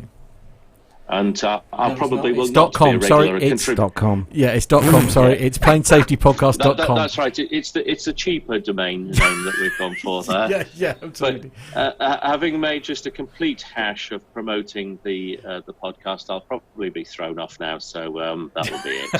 Oh, well. I doubt that somehow. You're always welcome here. Yeah, absolutely. Always welcome here. So, yeah, as I say, everybody say goodbye to Captain Al. Goodbye, Captain Al. Bye-bye. Take care, mate. All the best. Take care. Bye-bye. Mate. Thanks, guys. Always a happy pleasure, flighting. Mate. Take care. Yeah. So we're going to move on to our next segment now, and Carlos, we're going to go to Biggin Hill, if we may. Yes, we are. A few weeks back, me, Matt, and Nev went to Biggin Hill Festival of Flight 2019, and we had a epic day there, thanks to the team there at Biggin Hill. And we managed to get an interview with Stephen Inch from the Royal Air Force Toccano Display Team. And I took time out to have a little chat with Stephen all about what goes on with the display team. So standing here next to the flight line at the Biggin Hill Festival of Flight, and lucky again to be able to come talk to Stephen Inch. Stephen, how are you? Hi, very well, thank you very much. Good, welcome onto the show. Thank you. And what brings you to Biggin Hill? So we're here as the Royal Air Force Typhoon Display Team, and we're here for our first year. We were out last year, so it's good to come back to Biggin Hill and bring the display as well. So Stephen, you're not actually flying today, but you are the man in charge, as you say. Correct. Yeah, as I talk over the aircraft, Typhoon Display Manager, so I look after the build-up to the season for Jim Peterson, Flight Lieutenant Peterson, who's our display pilot for 2019, and he's done it for 2 years in a row. So he's here thrilling the crowds with his improved manoeuvres, and I'm in the background making it all work for him. So how much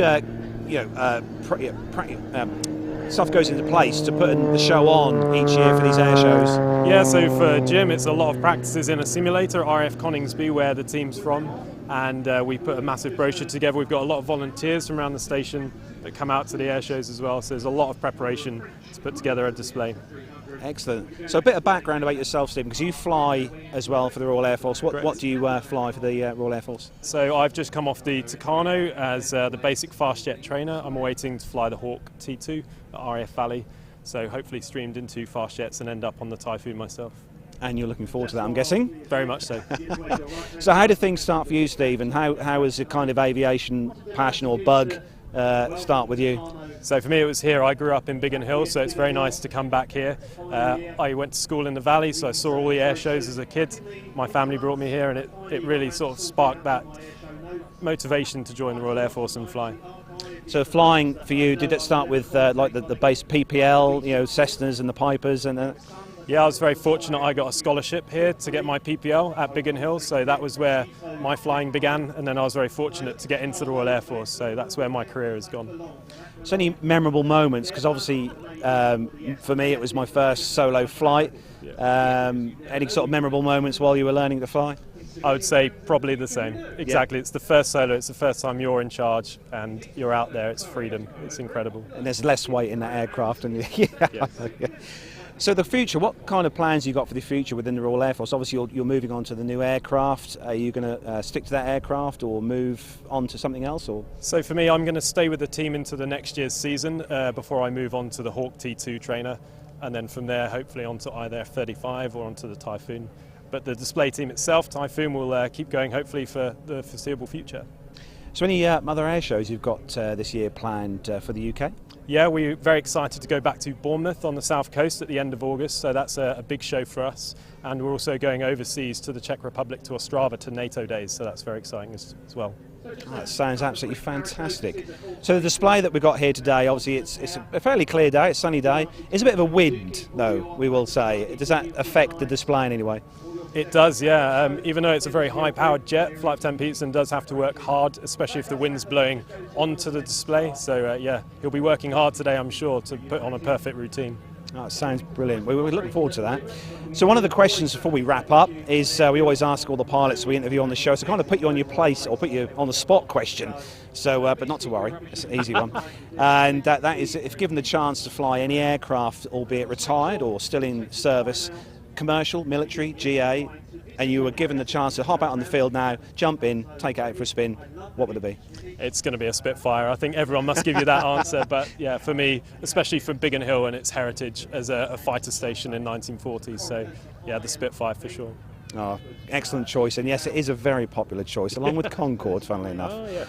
So, Stephen, thank you for taking time out to speak to us today on the show, and on behalf of the guys here at the PT UK, thank you, and all the best for the future. Thanks very much. Thank you. Appreciate it. Thank you. Oh, wasn't that lovely? Yeah, that was lovely to speak to Stephen, and very smartly dressed. I've always wanted one of those. He was in a flight suit. I know. He looks like he's wearing pyjamas. I want one of those. I want one of those. Right, okay. But we have just been to Matt. Just trying to remember how many we've got left of the one Biggin more, Hill. I think, Nev, one more. We have, yes. When I finished editing it, I just realised I hadn't uploaded it, actually. Oh dear. I will do that over the next couple of days. But just looking at the weather there at Biggin Hill, that was only a few weeks ago. I know. How perfect it was. And then look what we've had today. I know, horrendous. Has the suntan burnt? Sort of cleared up the now. suntan's probably gone now. Yeah, that's okay. Just wait till we go to Dubai then. Right, yes, you will take your sun factor 100 with you, won't you? Oh yes. dear, we better get some PTUK caps. I'm very worried about Nev's. Yeah, I'm very worried about what state Nev's going to come back in. Actually. I know. I'll look after him. That could be interesting. It would, yes.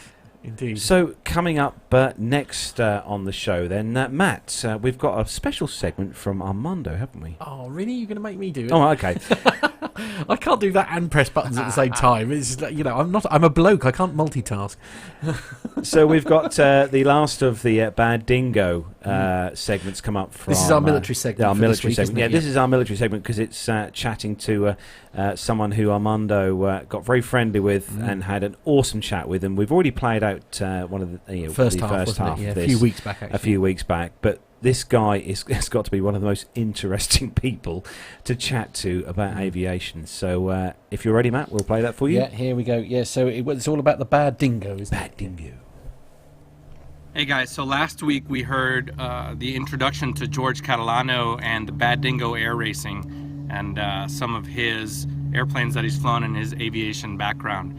So this week we're going to really delve into the Reno Air Races, what it's about, the training that goes into it, and George's personal experience. It's an amazing event that if anybody gets a chance to come out and see it or even just watch it on TV, it's pretty darn cool to watch these home-built aircraft, at least in the sport class, go around at almost 400 miles per hour, in addition to the biplanes, the Formula One, the Unlimiteds, and the jets. It's just an awesome thing to see if you get the chance. So here is part 2. So back then was Reno, I imagine the the airplanes that were racing at the time was probably a little bit different than it is today, huh? Well, there was no sports class. The T6s that race today are the T6s that were racing then. Yeah. Honest engine, swear to goodness. And a lot of the same pilots. Some of them have passed away from old age because they were old when I was racing. I was one of the youngest guys to race T6 ever because nobody raced T6s. I mean, they're exciting and they're fun. I love the plane. The plane is a blast to fly. It's part of history that's important. And they're a real good, honest airplane, and they're a fantastic trainer, which is what they did. And it was fun to make it go fast, or try. The Unlimiteds, most of them have come and gone and come back and gone and come back again, as different airplanes. But the checkout process, where we have a week of PRS now, we had about 1 hour of flying. Wow. Showed up on Sunday. They checked your paperwork. They did a tech inspection on the plane. Monday morning, I flew with Ralph Twombly. Now, Ian Twombly writes for Flying or AOPA, or maybe both. And so Ralph's son wrote for AOP or Flying, and now it's Ian, I believe, who writes. So it was his grandson. I actually wrote to Ian and said, your grandpa was my check pilot. And he passed away in a crash in Reno on the start. But the whole checkout process was, we went up, we formatted, we went around the course, we did some mild aerobatics, we did an engine out, and he patted you on the shoulder and said, okay, you're good to go. No kidding. I mean, look what we go through for PRS. It's total military in the sports class. Now, the Formula is not like that, and the Jets class isn't like that, neither is the Unlimiteds, but the sports class it's run like military, as you would know. Yeah, and just on the last episode, I was talking about that. So I've told the listeners about Reno, but this being my first PRS experience, I came away so just impressed by the amount of material, the professionalism with which they teach that class, and the standards. I was happy to see that some people didn't make it through. So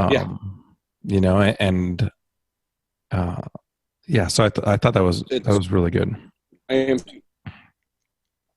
Last year, I think 5 people didn't make it. This year was a little more forgiving, and maybe after the air-to-air incident we had in 2017, everything changed. It just got really tight.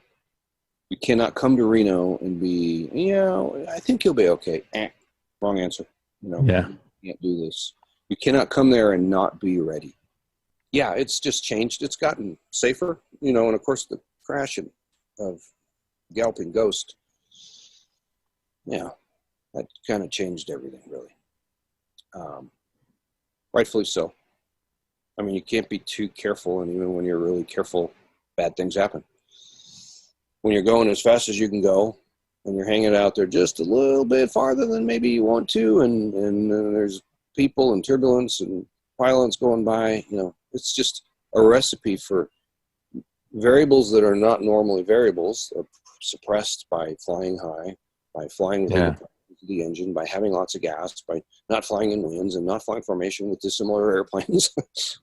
When people don't have a goal other than to beat you, that's like you're just asking for trouble. So the rules that the sports class has put in place about the contract that we have by flying on the left and never taking your eyes off them, you kind of live and die by that. And you don't I guess you do. And it's really important, and they take it very, very seriously. So from what I understand, the bottom of the course is 50 feet AGL, and then the top of the course is 250 feet. So as you're going around there, and everything that you just said is going through your head, how do you go through a lap? What are you thinking about? Or is your mind really just trying to digest all of that in some way? Well, It depends on what's happening around you. So in reverse order, I'll address that.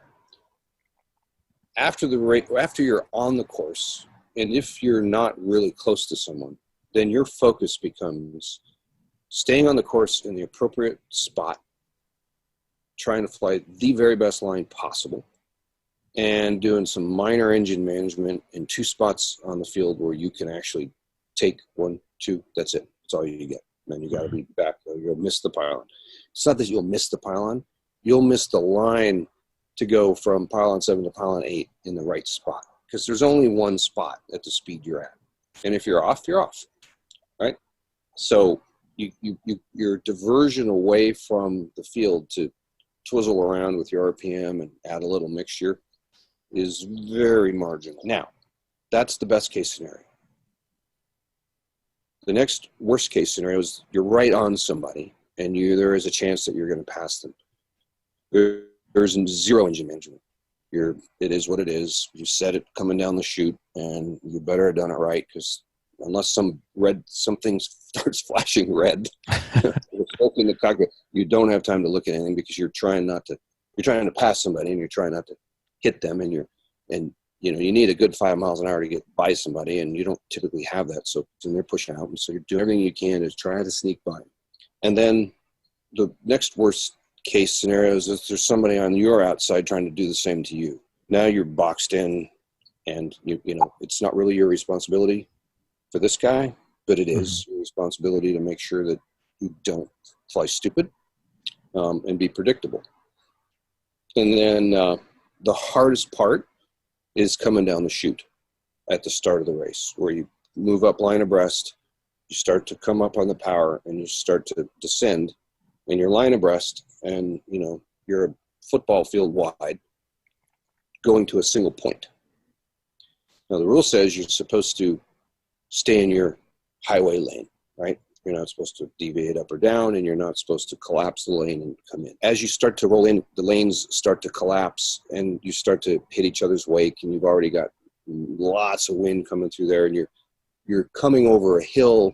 You're going around a guide pylon, which is a light, looking for a pylon which you can't see, and it's all happens in an instant. And that's where a lot of bad things can happen, and that's kind of where you can blow it. You can make a wrong move. There's lots of interesting videos of in-cockpit cams where people are passing in front of you, and that is not legal and super unsafe. Last year in the Unlimiteds, there's a video on that where a Mustang just crossed in front, missed the other guy by literally feet. All that's supposed to be avoided, but it's a race too. So yeah. So what are you thinking about? Really just trying to be as careful as possible so that you don't do anything unpredictable, and you're going to go where you're supposed to go predictably, so that the guy on the outside can now be predictable for the next guy on the outside. Once you're through the first lap, things kind of calm down a little bit, unless you're right on top of somebody. And when you are, it's really, really fun. But I swear you only breathe 2 breaths around the whole, 1 in a lap. You're like, and then the turbulence is pretty impressive. It can be really, throw your head against the canopy, and you need ratchet seat belts. I put some padding on the inside so I can expand my legs up and squeeze myself to stay in the seat. Yeah. Really helps. And then 2 hands on the stick. One is holding yourself down, and the other is flying, because the throttles it's in, and unless you need to put your hand on the mixer or something like that, there's no point really. You can hang on to the throttle, as you're getting thrown around, but it's easier to hang on and stick. And then technically, actually, it gets kind of tiring, especially if you're in a lot of wake, which I'm not fast enough, so I'm in a lot of wake. I'm not in the lead. I'm getting beat up, and the wind, and so you're trying to hang on. So sometimes 2 hands on the stick is a little bit better. Because I have been in wake with when you're already in a 70, 80 degree bank, you're going around a pylon, and it tips you and so that you're past 90 and you're full the other way and you're just waiting to stand on the rudder.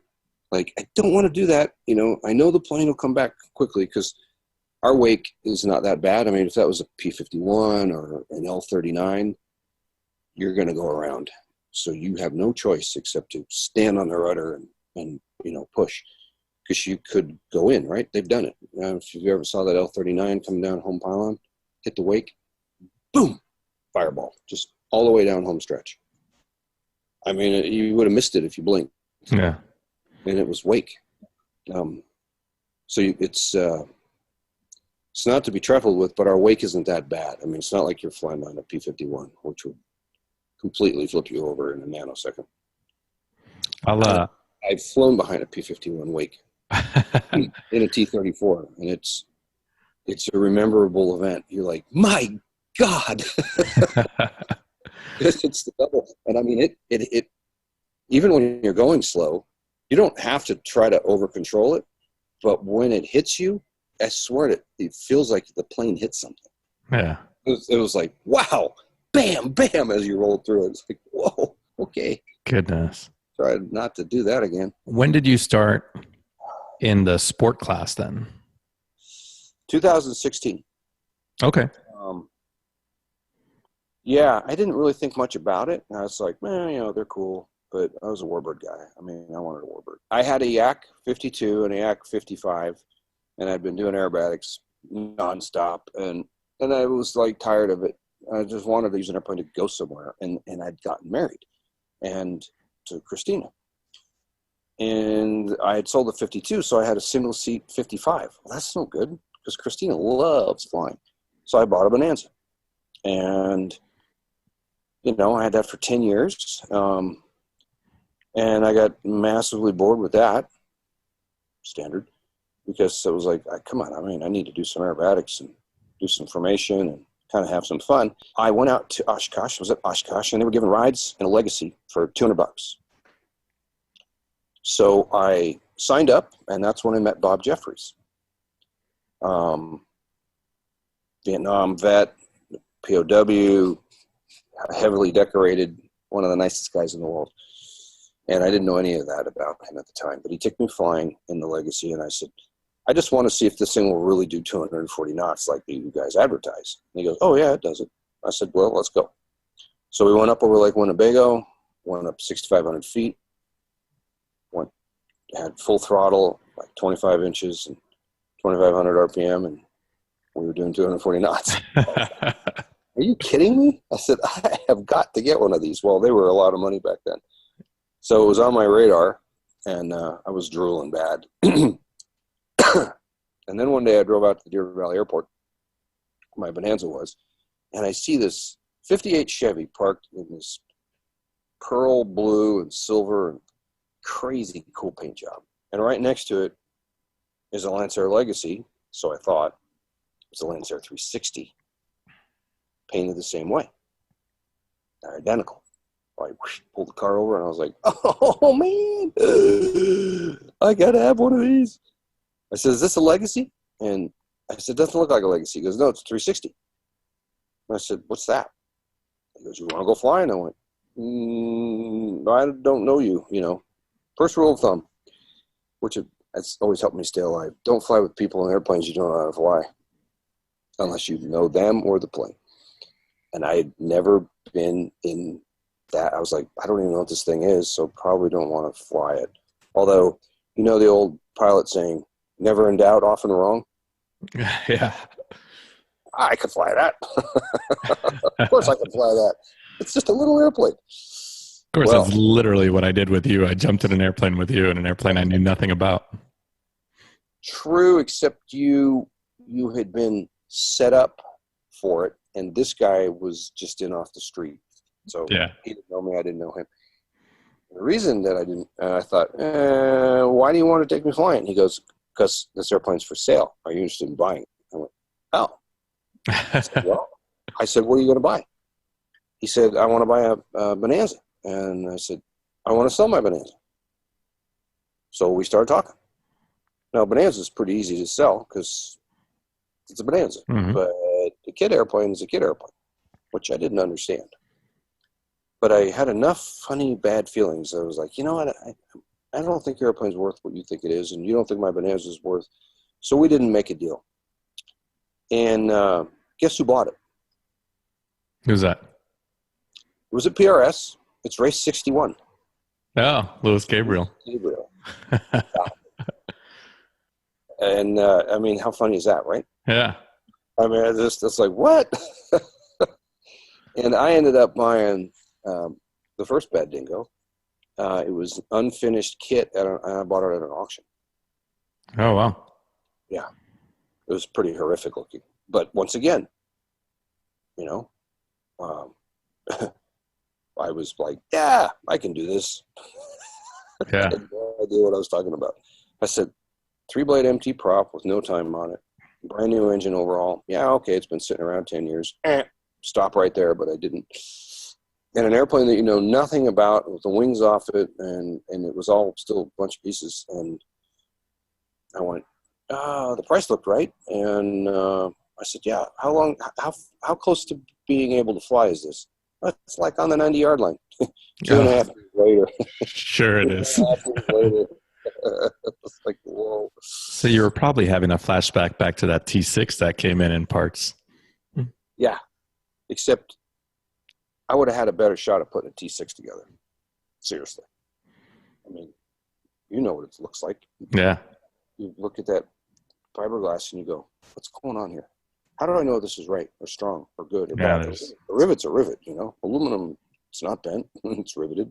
I don't regret any of it because that's when the whole new learning process for experimental aviation and a whole new really cool group of people. I would have never met you and a pile of people. I never would have made it. It's a nice, you know, once I got it flying and all that, he said, why don't you come on up to Reno and race it? I went, I don't want to do that. He goes, why not? I said, I already raced. He goes, yeah, but this is different. So I did. And, you know, it was a blast. And I did well the first year. And then the second year, we did the whole nitrous thing, as you know. And that was not a lot of fun that year. I had a lot of problems. I had the exhaust brake, it almost fire. And, you know, it was just, took the fun out of it. Then I got the Legacy, sold that, got the Legacy. And last year was just fun because they're not race airplanes. They're just planes you can race, right? I mean, would I want a racer? It's just the plane we only go to Reno with, and we fly it around just enough to keep the engine lubricated. That's not really going to happen. Yeah. Well, I remember when we were talking to a lot of the people coming through the hangar with little Dingo, and you know, they were like, "Oh man, these are great race airplanes, and they look wonderful, and they must be heavily modified." And you know, most of the people we told were, actually, most of these are daily flyers or family flyers, or especially in the sport class. You know. Yeah, and I think that's what's fun about the sports class. I mean, you take a stock 360, and it'll do 185, and maybe 190. It depends on the plane, right? And that's just it. Depends on the plane. So now you get to do all the tweaking and modding, and it's just fun. I mean, it makes your brain think. And if you're thinking and being active about trying to, how can we make this faster? And what's aerodynamically a better deal here? How big should these inlets be? And what about cooling drag and this drag and that drag, and interference drag, all the things that you read about, but now you're like, let's go do it. And you pick up a knot here and a knot there, and let's start playing with timing. And then you learn a whole other thing where you don't mess around with timing. Yeah. Not in a GA airplane, heaven forbid, right? Now you're off in the Never Never Land of like, oh, let's try all these different power. Yeah, that's a whole nother game.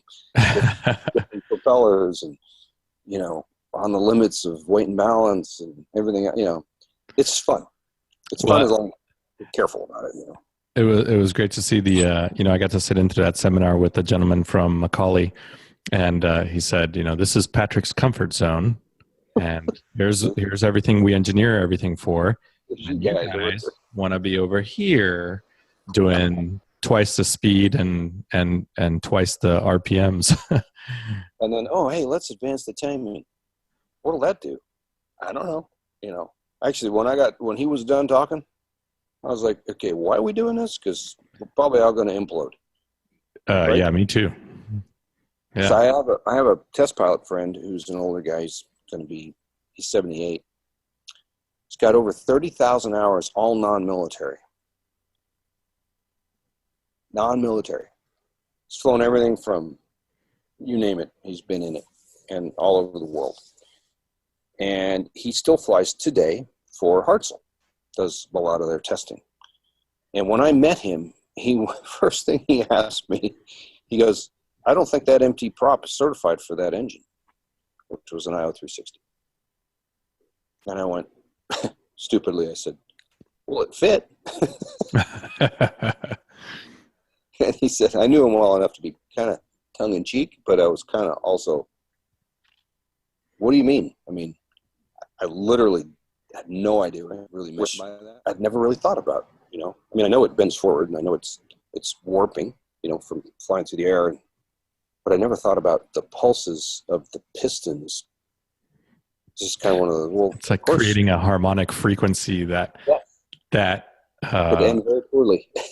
Yeah, and it would end up concentrating in a very specific point in the propeller as it's going around its journey around the 360 degrees, which was, just amazing. And it does make me think back to all of the airplanes I've flown, and you just basically slide your hand along the propeller and you shake it a couple times and say, "Yep, looks good. It's on there. Must be airworthy." And you have no idea what that propeller has been through. That all being said, what do you think is next for you at Reno? Are you looking at doing mods to the aircraft to get a couple knots here and there? What's that balance of, hey, I still got to fly this thing, 51 other weeks? Yeah. See, that's the practical question. The impractical side of me that sits out here and schemes at night when I'm done at work, and then I can start reading flying periodicals and study, because I just like to do that, I guess, on flying, that is. I sit here and I go, how much would it cost to just slap 2 turbos on there? Don't even have to do a mod on the cowl. No intercoolers. Run a big ADI tank. And you can do that all day long if you have low enough compression, and don't use any more than about 28 inches. You don't have to have intercoolers. 30 grand. Of course, that's the brute force way to get anywhere, right? Add horsepower. Yeah. I mean, you go 400 miles an hour in a Legacy, 800 horse. That's how you do it. What do you do? What do you do to keep your skills sharp, or sort of the proverbial mind in the game before you get back to Reno in September?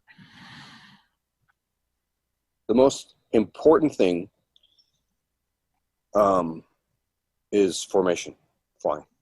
You've got to be able to get in quick into your position and not be hair on fire. So if you don't practice for 2 months, it's going to be a little hair on fire. Promise you. And that's no fun at all. PRS is an option for a certified pilot. I think it ought to almost be mandatory, although I would not verbally say that. It is so beneficial to go out and go get the crap beat out of you in turbulence with similar airplanes going around Peavine and simulating race, because you can't fly around that course too many times. Yeah. That is a fact. There's guys who've been flying out there for 30 years and still go, where's that pylon? Yeah.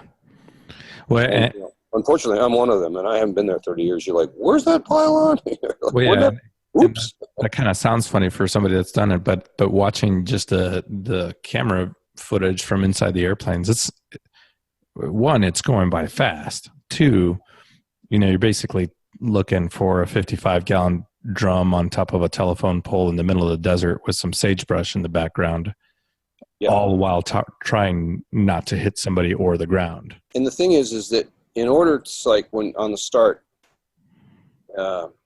first lap is around the big course, and then you come into the sports course. So on the sports course, when you come around 2, when you're coming into pylon 2, you need to be looking at 3 you won't line up for it right because it's not an oval right through there. It's a fairly angular, and across you go. But in order to do that smoothly, you have to hit 2 right. And the only way to do that is to be looking at 3 when you go by 2. So you got the lizard eye thing going. This eye is looking at the pylon, and the other eye is going, yeah. And then you're adjusting for wind, right? So you remember at PRS, we had some ridiculous winds that one day at one. So you roll out of that pylon and it's blowing you on the inside of 3, and you're like, uh-oh. Well, you're not allowed to turn right. Yeah. And if you're on the wrong line and you need to turn right to get back, that's like, no way. You cannot. Right? So you're going to cut that pylon. And that sounds stupid, but it's actually easier to do than I used to think. How the hell do you cut a pylon? It's not so hard to do. Trust me. I have not done one in a race, but I've done them in warm-ups. I've done them at PRS. I did 2 weeks ago, and then I followed a guy around a pylon the wrong way. I said, "Where are we going?" He was like, "Oh, wrong course." Really? This guy's been racing for 20 years. Like, it's just easy to do, and then you have to. So when you get down low and you got a bunch of turbulence and a bunch of other airplanes, your focus gets so narrow. It's hard to keep your head up and go, where am I going?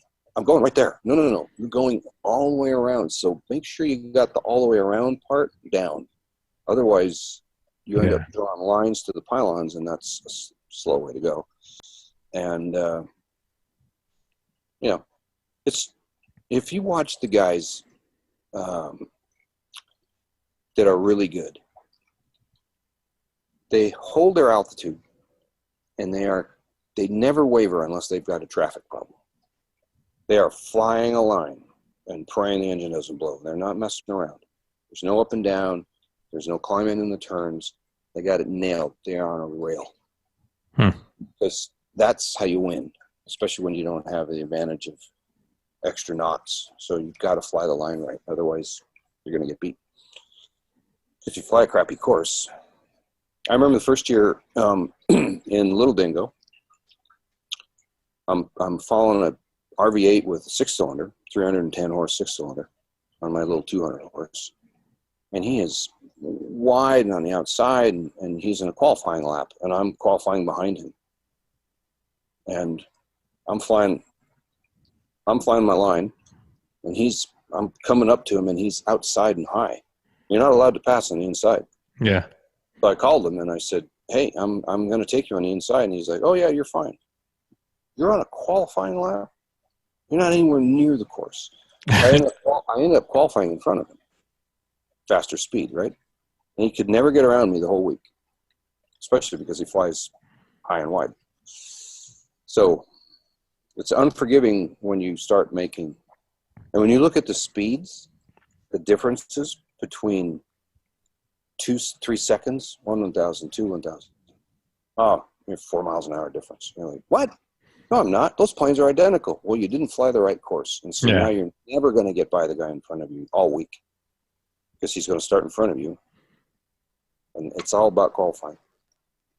Yeah. I'm really, really looking forward to getting back out there. And obviously, personal thanks to you for getting me not just on the crew, but then now the best part about being on the sport class staff, get the I'm with the band behind backstage pass is getting a chance to meet everybody and getting a chance to talk to everybody. And just like you're saying, it was awesome just to get a chance to know each one of these folks, whether they're racing or on the crews, because even the crews are very experienced. And then, some people that are on the class officials that are just awesome to talk with. And I really enjoyed seeing the camaraderie in the sport class. And I can only imagine that the other classes are the same, but I think sport class being the biggest one, it was very cool to experience that. And of course I owe that all to you. So you've flown a lot of airplanes. We always end with one question, which is, if you could fly any airplane in the world, money is no object, past or present. SR-71. Yeah. I've read all those books. I just scratch my head and I go, how on earth did we pull that off with slide rules? I mean, is there anything cooler? Really? I mean, Yeah. right? That's crazy. That plane was crazy. Oh wow, George is literally the coolest guy in the entire world, isn't he?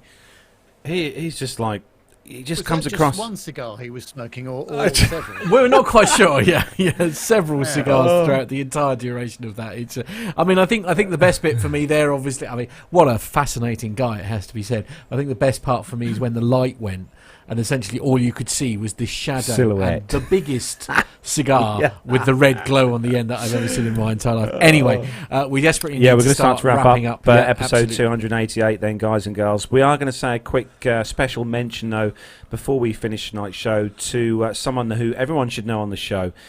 He was my flight instructor, Stuart O'Neill. Stuart O'Neill has happily passed his command course for the airline he flies for here in the UK. So Stuart is now Captain Stuart. So congratulations to Stuart. Well done, and all the best for your future with the airline. But he does have man flu at the moment, so he is currently in bed suffering from man flu. But well done, Stuart. So a round of applause. Well done. Yes, very good. Well done. Well done. Yes, absolutely. Well done him. So that is where we're going to bring episode number 288 to a close. Big thanks to Armando for joining us earlier on, and to Captain Al for joining us. Big thanks to everyone who's joined us in the YouTube chat room tonight as well. Not forgetting everyone who downloads the show through audio. Don't forget, catch us on the social medias, Facebook, Twitter, I beg your pardon? Instagram. I know, it's Dr. Steph. She's rubbing off on me. Social media. That's what she said. And social media. Nev, sort them out, please. So we're going to just for this week, I think we're just going to hand things over to Nev to finish the show. Yeah, well, thanks very much, Steve, for listening and watching. And I shan't be back next week, because I'll be flying back from Antwerp back into London City Airport on that lawnmower aircraft. But in the meantime, from all of us, hope you have a great week. See you again soon. Take care. Say bye-bye, everyone. Bye-bye. Bye. You know, because you listen to it, you know how I do fix it in post. I really do.